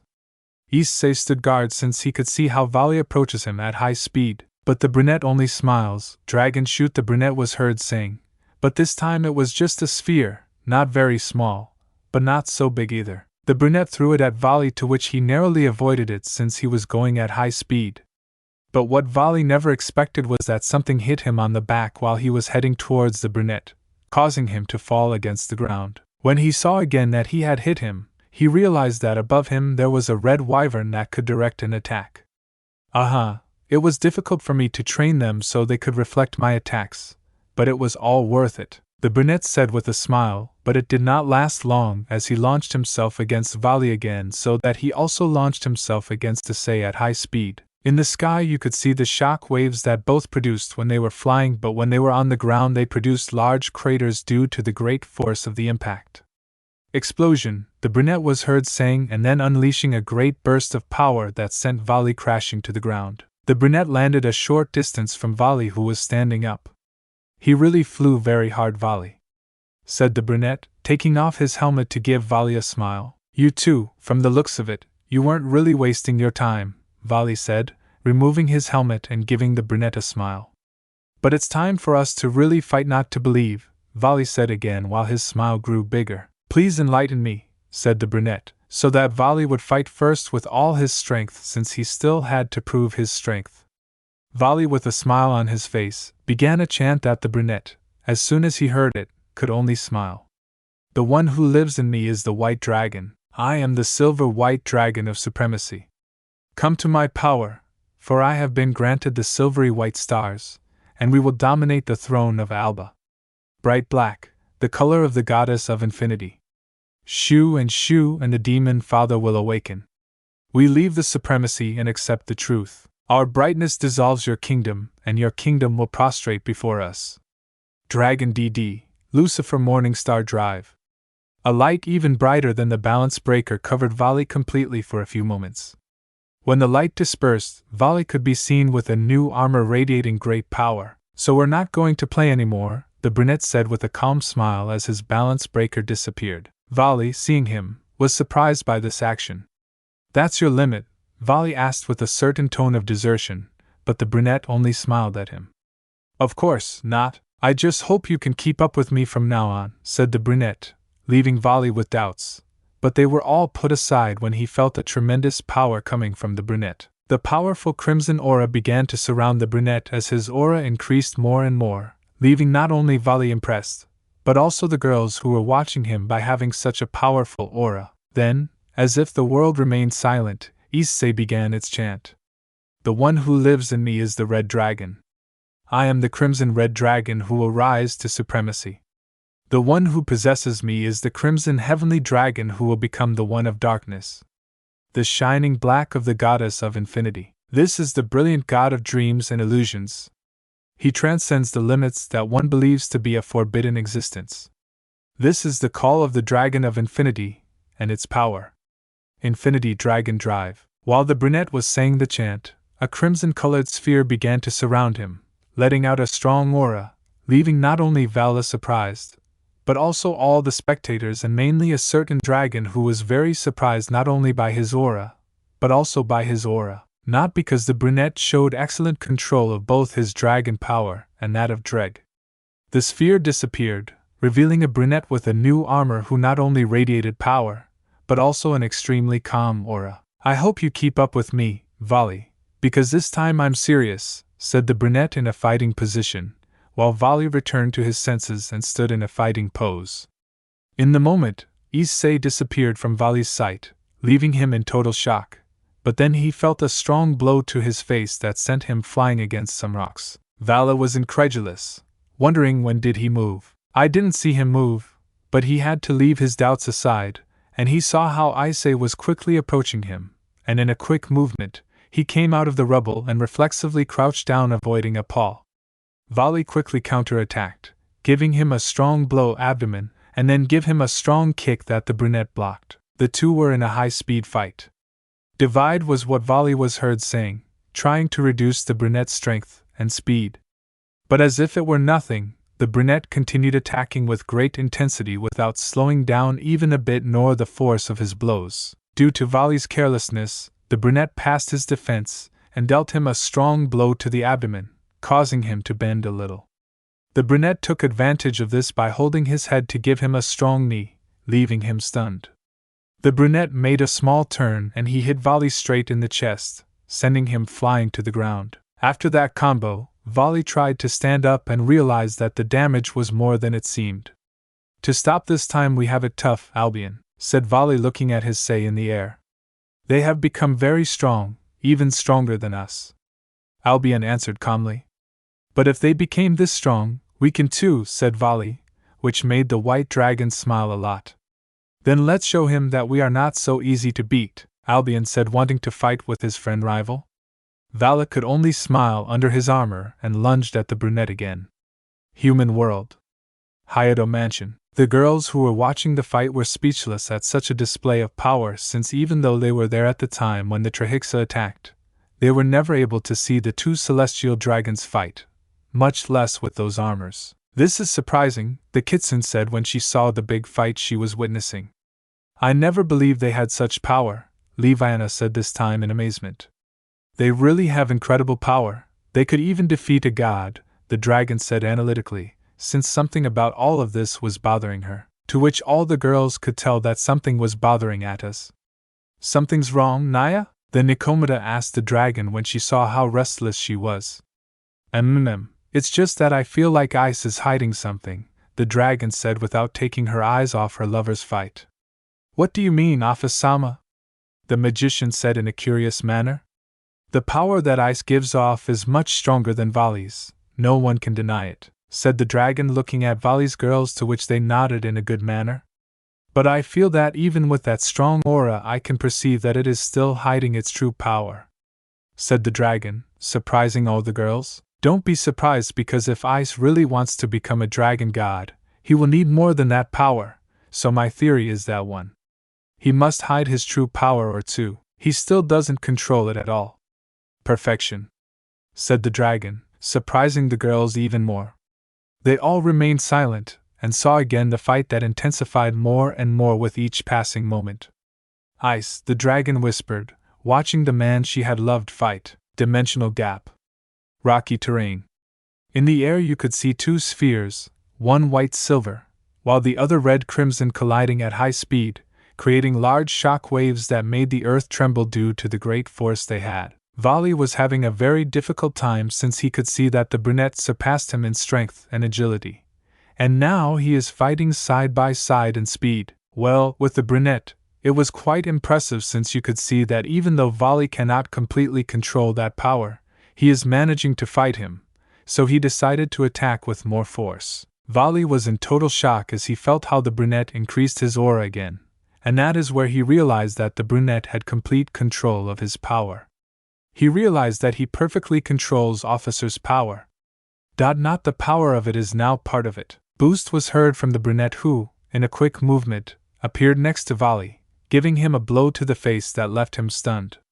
The brunette took advantage of this and gave him an axe kick on the shoulder, sending Vali crashing to the ground and creating a crater. The brunette created a sphere of dragon power and threw it where Vali was, creating a large explosion. When the sphere exploded, it created a large smoke screen, ensuring that visibility was zero. The brunette concentrated to detect Vali, but it was too late as he appeared in front of him, giving him a strong blow while with his other arm, he concentrated power. Dragoniacon threw it at him, causing him to be thrown against some rocks. I hope that I have done some damage with that, even if it is, Vali thought while breathing heavily, since the previous attack caused him a lot of damage. It seems that it was not enough. Albion commented when he saw Issei emerge from the rubble as if nothing had happened. What do you think if we leave it like this for the moment? The brunette said calmly and with a smile, since he had taken off his helmet. Vali reassessed his condition, and although he did not want to, he had to accept, since he had almost no strength left. His body was very painful, and he had several bruises and cuts all over his body. Although I don't like the idea, I think this would be for today, said Vali, breathing a little hard. Human world. Hayato Mansion. The girls were completely silent, since the display of power they witnessed showed them that there are truly powerful beings. It would be better if we went to see how they were, said the dragon, who had a very serious look, to which the others were surprised by that, but nodded. The office created a portal and teleported everyone to where their loved ones were. Dimensional gap. When the girls arrived, they could see Vali sitting on the ground breathing heavily, and at the same time there was a brunette standing breathing a little hard but nothing more. I see you really had fun, the kid soon said when she saw how the battlefield looked. I think we went a little too far, the brunette said calmly, although a certain Vali saw him again and knew that if he wanted to, the brunette had beaten him long before. Also, when he was fighting, he felt like the brunette was hiding his true strength, making Vali angry because of it.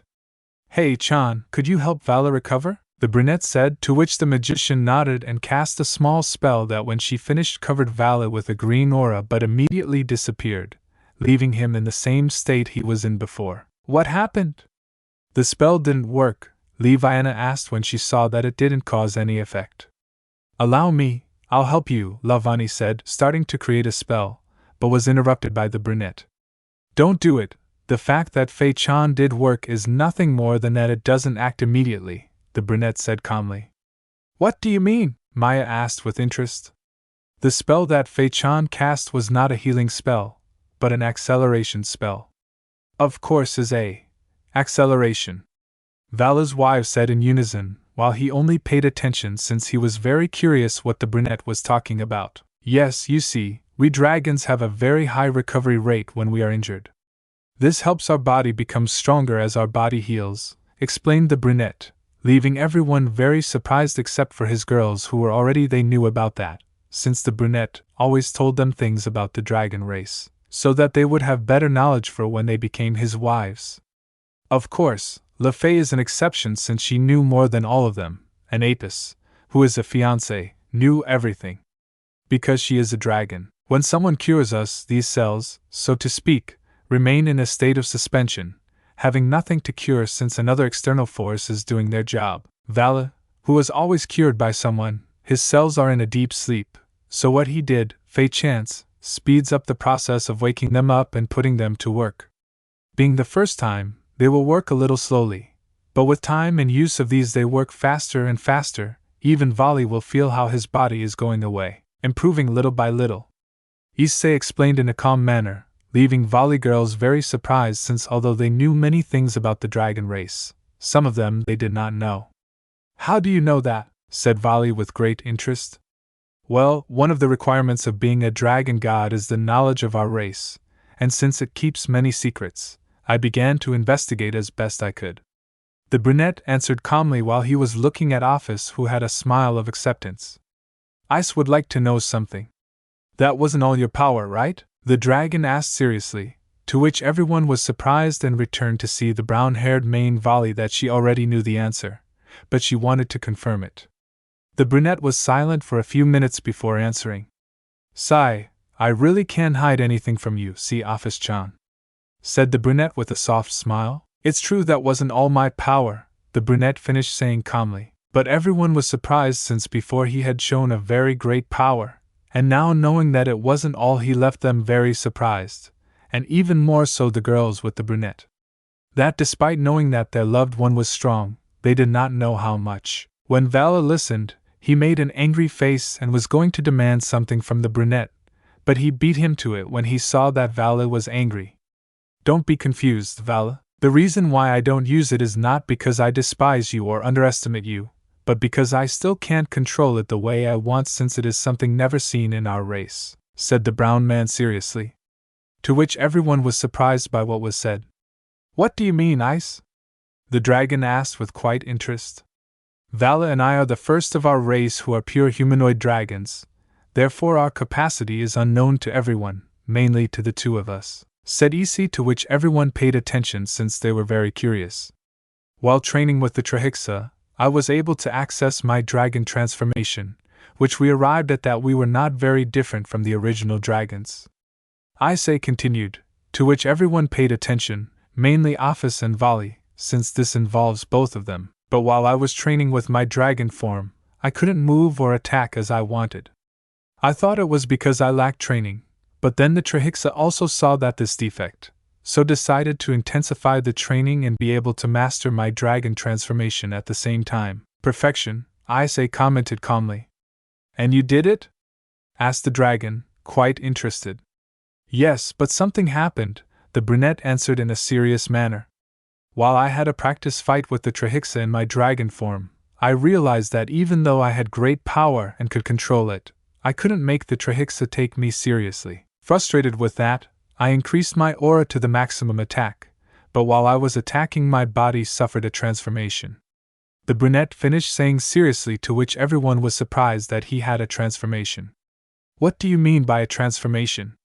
You can't say that it's an armor, said Vali, to which the brunette shook his head, confirming that it was not an armor but a transformation. When I transform, the Trihexa is very surprised, but the most surprising thing is that I was able to fight him while he is transformed, said Issei, surprising everyone and even more so Vali and the dragon, who couldn't believe that Issei had such power. I could have been transformed for about 10 seconds the first time, but then I fell unconscious due to the great power I released, the brunette said calmly, to which everyone was still surprised. And now how long do you last, and can you control it? Asked the dragon seriously. Currently I can keep it for approximately 2 hours, but I still can't control it well because even though I don't get out of control like I did with the Juggernaut drive, it consumes a lot of power and exhausts me quickly, the brunette answered the dragon. He immersed himself in his thoughts. What is that transformation like? Asked Vali, very interested in the topic. Well, I wouldn't know how to tell you what they think if I show them, said the brunette, to which everyone agreed immediately. The brunette moved away from them quite a bit while he took off his shirt to the delight of his lovers, but the intrigue also moved away so that they would not be so affected by the expelled aura and began to increase his aura in a hurry, so much so that the brunette began to be enveloped by it more and more. The spectators are in total shock as they felt the powerful aura of this. They were even more surprised when the ground began to shake from the great pressure it emanated. The Issei could no longer be seen, and where it was before is now awaiting crimson color. Roar! A dragon roar was heard that made everyone start to tremble slightly, even Offices in that state with her eyes open, as she felt the tremendous power that roar alone had, while the others felt a power as great as if they had Trihexa in front of them again. The sphere began to break little by little until it broke. When the sphere broke, everyone present was shocked by what they saw. You could see Issei, who had sharp eyes like a dragon's, while large wings came out of his back and a red tail came out from his lower part, and almost his entire body is covered with scales of this color, leaving only the part of the chest and face that did not have scales. But even so, its skin was as hard as these. Its hands and feet were now very sharp claws. When everyone saw this transformation, they were frozen by the great power that it gave off, but the girls from eyes began to tremble slightly, mainly Apis. This was because in that form, Eyes could not control its pheromones, letting them come out without control, and his girls, having his mark, began to affect them a lot, mainly Apis, who being a pure dragon, her effect is much more. Both Vala's girls did not have this effect for the simple fact that they were marked by Vala, so their bodies alone responded to his pheromones, blocking that of the other dragons. The brunette approached them little by little, while his girls resisted as much as they could and not start savagely raping him in that instant. Le Fay being half-dragon affects her more than normal, Kuroka and Yasaka being Yakis, and are very sensitive to the energy that surrounds them, so they are greatly affected, and Office, who being a pure dragon can detect the pheromones of a male, but since they are those of his beloved, these affect the state that only thinks of lust. Seeing his girls in that state, Issei stops where he is surrounded again by a crimson aura that when it disappears, the brunette can be seen normally. The girls, no longer feeling the pheromones, calm down, but their bodies are still under this effect, so they see the brunette in a lustful manner, which he realizes, well, that's my transformation. But what do you think if we talk more calmly tomorrow, since that transformation tires me a lot and Vala needs to recover, commented Issei, to which everyone nodded and returned to the human world. Human world. Hyodo Mansion. When they arrived, they said goodbye to Vala and their wives, saying that they will return tomorrow, to which the brunette nods, and they leave, leaving the brunette alone, and his girls, who barely left him alone, dragged him to the special room and undressed him in a way that he did not even know. As, "We need you," his loved one said in unison in a lustful manner. The brunette, seeing this, only smiled while he thought that he was going to be constantly raped by his women. And although it was just getting dark, they did not leave the room until the next morning with large smile full of happiness and a tired chestnut, because although he was able to completely satisfy them, being raped was something he did not want to happen again. The next morning, Vali and his wives arrived again. Vali was already completely cured, but they were surprised to see the brunette still tired and his girls with big smiles. "Don't ask," the brunette said in advance, guessing what they were going to do. Vali understood what he meant since he was sometimes raped by his wives. 15. Well, as we were talking yesterday, the brunette said seriously, which everyone turned to listen to seriously, although his girl still had that satisfied smile. This transformation can be said that only Vali and I can access it, being humanoid dragons, since our human form is the way in which we feel most comfortable when fighting and our bodies are already accustomed to them. Of course, I say calmly. Note: when he said that they are pure humanoid dragons, it is because they are the only ones in their original form that look like humans, since all the others are dragons that may look like humans, but their original form is that of a dragon, while they are the other way around. When I say pure, it is because they only have dragon blood. When Issei has a child with either Kuroka or Yasaka, they will no longer make pure ones but hybrids. Then I can also achieve that transformation, said Vala, who is quite interested in reaching a new level and needs it to not be left behind and be a dragon god. Yes, of course, with a lot of training, but yes, the problem is that you need to start from scratch. The brunette answered calmly. What do you mean I need to start from scratch? Vali asked, intrigued. You need to restart your divine dividing and start with the proper training from scratch. In other words, you will have to access the balance breaker again. Of course, this time it will be easier since you know how to activate it and how it works. The brunette answered Vali, who he seemed thoughtful. You did it? Vali asked again, to which the brunette nodded in confirmation. If you noticed in our battle, I did not use the divide of Albion that I had before. This is because when I restarted it, the ability was lost, but I gained more, said Issei without caring that he had lost that very useful ability. What did you win? Asked Vali. All the girls were paying attention to the conversation since they all had doubts about several things that were becoming clearer as the conversation went. When I restarted my boosted gear, I realized that my body felt stiff. So I started to first train my body to properly support the balance breaker and mainly the Dragon Infinity Drive. That way when I activated it again, I could properly control everything, that power that he didn't have before. The brunette reported, to which Vali was surprised by the idea that it didn't sound bad at all. While I was training my body, I also entered into my dragon power by being able to properly control my power.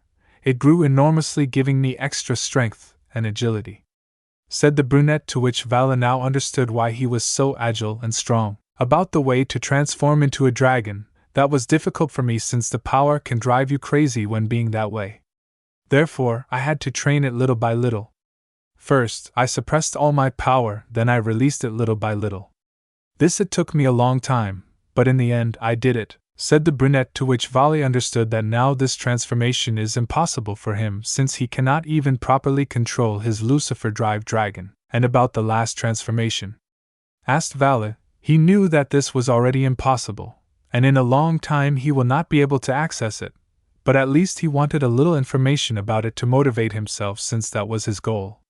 For now, well, to access it, it is quite difficult, mainly the first time. You have to have perfect control of your power as a dragon since you have to release all that power in one fell swoop and concentrate it in your body while you are in your human form.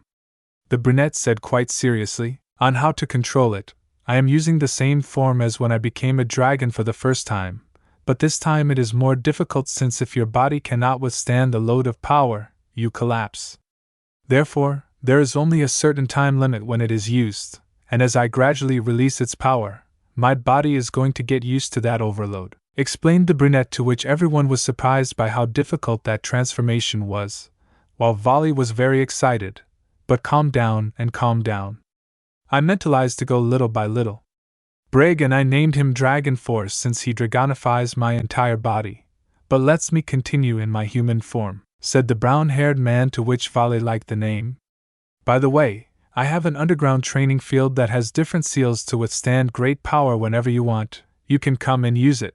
Plus, I also have another one a little far from the house to train my agility and strength. If you like, you can do it. Use whenever you want. Issei offered, to which Vali accepted since sometimes he needed a place like that. After that talk, Vali and their wives stayed for lunch to chat some more. Vali and Issei talked about training, while the other girls talked about trivial things, becoming very good friends. Already in the afternoon, Vali and his wives said goodbye to Issei and his girls to return home, while Yasaka and Leif went shopping since they were missing some things for dinner. Office went to see the Great Red, since I had to talk to him about the power demonstrated by Issei. This leaves us alone with the chestnut tree, who was sitting in the living room resting, while the rays of the evening sun passed through the windows, making the atmosphere very relaxing. Goroka, who was in her downstairs room, saw the brunette like this and approached him and sat down next to him, but the brunette held her and laid her on his legs so that she had her back to him and could lie close to his legs. The brunette begins to caress her hair. The Nikomata is surprised when she sees this action, but stays where she is since her boyfriend was pampering her, and she liked it. After being silent for a few moments, the Nikomata spoke. Enki was the only thing the Nikomata said while she felt the brunette caressing her head, making her release small purrs that she didn't realize. But the brunette only smiles when he hears her purr and thinks about how beautiful she looks like that. Because you thank me? The brunette asked calmly. Allow me to be by your side, the Nikomata answered without moving from where she was, but the brunette could notice a certain fear in the words. Rather, I am the one who should thank you for allowing me to be by your side, my beautiful kitten, said the brunette with a smile as he caressed the Nikomata's ears so that she purrs more, and so that the brunette thinks that she is getting louder every time. Look prettier. No. Thanks to you, because even though I was a wanted criminal before and everyone treated me that way, you never did. You always looked at me like a woman. You took care of me and protected me when no one did. You helped me with my sister. You always supported me even when no one did. And despite all the bad things I did, you still gave me love, said the Nokomti in the same position she had been in all the time, but this time tears came out of her eyes. The brunette's heart broke when he saw and heard her, so he approached her and gave her a kiss on the back of her head, so that when she felt it, she opened her eyes to feel all the love and affection that that person gave off. Kiss. You don't have to feel sad or alone, since I will always be here for you, said Issei with all the love in the world, to which the Nikomata, when she heard those words full of love, froze. I have never seen you. I see you, or I am going to see you in a bad way. At that moment the only thing I saw was how a beautiful woman with a big heart was suffering alone, said the brunette, surprising the Nikomata with those words already. That it really was true, that was how she felt before she met him. Seeing you like this, I only wanted to help you because I knew that underneath that fun and playful attitude that you showed you were really suffering, commented the brunette as he leaned over to hug the Nikomata, who, upon feeling the arms of the man she loves, snuggled up more to him since he always made her feel protected and loved. A few tears ran down the Nikomata's beautiful face again, as she could feel that love and affection that the brunette had for her just by hugging her, that love and affection that she has longed for so much, not only for 10 years.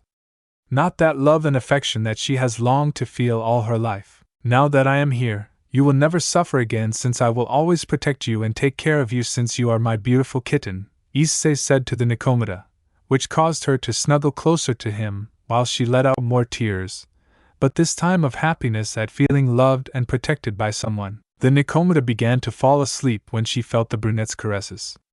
She thought it was probably because she had just lifted a weight off her shoulders, but before falling asleep she heard something that made her very happy.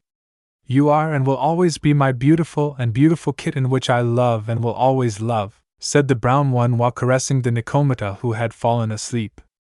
The brunette, who watched her sleep, couldn't stop thinking about how beautiful she looked, making him smile. He gathered a little dragon power in his hand and put it on Kuroka's body, who was still sleeping. After a few seconds, he took it off and the light came out of the body, showing that they were 2 bishops.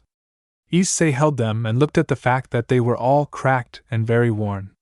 He looked at them in his hand for a moment before closing his hand and destroying them. You will never suffer again. I promise you that, my beautiful kitty, said the brunette with a smile, while brushing a lock of hair away from the beautiful face of the Nikomata, who was sleeping with a big smile. The days passed and the appointment of a certain Queen Citri arrived. It is worth mentioning that the brunette was very excited, since he really wanted to see the black-haired girl happy, although on the other hand, the Queen Citri was dying of nerves since she had never gone out to a party. Appointment. Well, girls, I'll say goodbye. He'll be back later, I think, said the brunette, saying goodbye to his wives to go pick up his date. The girls said goodbye to him with a few kisses and wished him good luck. The brunette nodded and left, leaving the girls happy and calm. Note: Issei's girls are not jealous or angry for two reasons. One is because the brunette takes them on dates from time to time, and two is because they know that they are not going to be the only ones, so they prefer that they be known, and since they are Tsubaki, one of those, they stay calm. Underworld, capital of Lilith. The brunette appeared in front of a fairly modern building, proceeded to enter and look for the king and queen Citri's room since they had lived together since Sona separated or ended up with Sanji. When he arrived, he knocked on the door, and the one who opened it was the Citri heiress who, upon seeing him, blushed at how good the blonde looked. "That night Sona-san meets Tsubaki-san," said the blonde with a smile, making the Citri heiress blush even more. The brunette was wearing white dress shoes with black pants, a cream-colored long-sleeved shirt, and a black jacket that looked too handsome according to Sona. The blonde saw the Arasatri, who was wearing tight-fitting jeans showing her belly and waist, and a simple strapless blouse showing her shoulders. The blonde smiled more at the sight since she looked very pretty. "You look very beautiful tonight, Sono-san," the blonde said with a smile, to which the Citri heiress came to her senses and blushed even more. She still did not understand how the blonde's words made her feel so nervous and blush. She didn't understand how he could get past her defense without her noticing. The Citri heiress let it pass, and within seconds Queen Citri appeared wearing a beautiful evening dress that highlighted her body, making her look beautiful and sexy. "Whistle, wow! You look splendid," said the blonde, appreciating how beautiful the woman looked before him. Queen Citri blushed fiercely, leaving her looking even more beautiful than she already was, and on Sona's part, on the other hand, she felt jealous of not being her, although it wasn't her, and she felt jealous. She never wished her friend harm. In fact, she is also very happy for her. The blonde extended his hand to her, and she was a little shy and took it. When Queen Citri took the hand, the blonde brought her closer to him in a moment, leaving them both inches away from kissing, making her blush much more than before. The blonde approached her little by little, hoping that Queen Citri thought he was going to kiss her and hoping that it was really like that. The blonde kissed her on the cheek but whispered in her ear where only she could hear.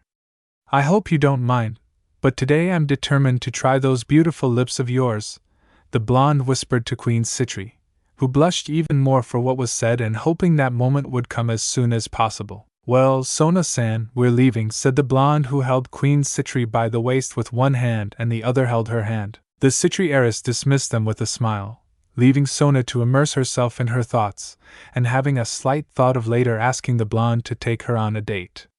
Sona, realizing what she thought, blushed a lot, but for some reason she couldn't deny that that didn't sound bad at all. That's it, guys. Thanks for listening to my video. Don't forget to like, share, subscribe and comment below your favorite part. Sayonara, see you in the next video.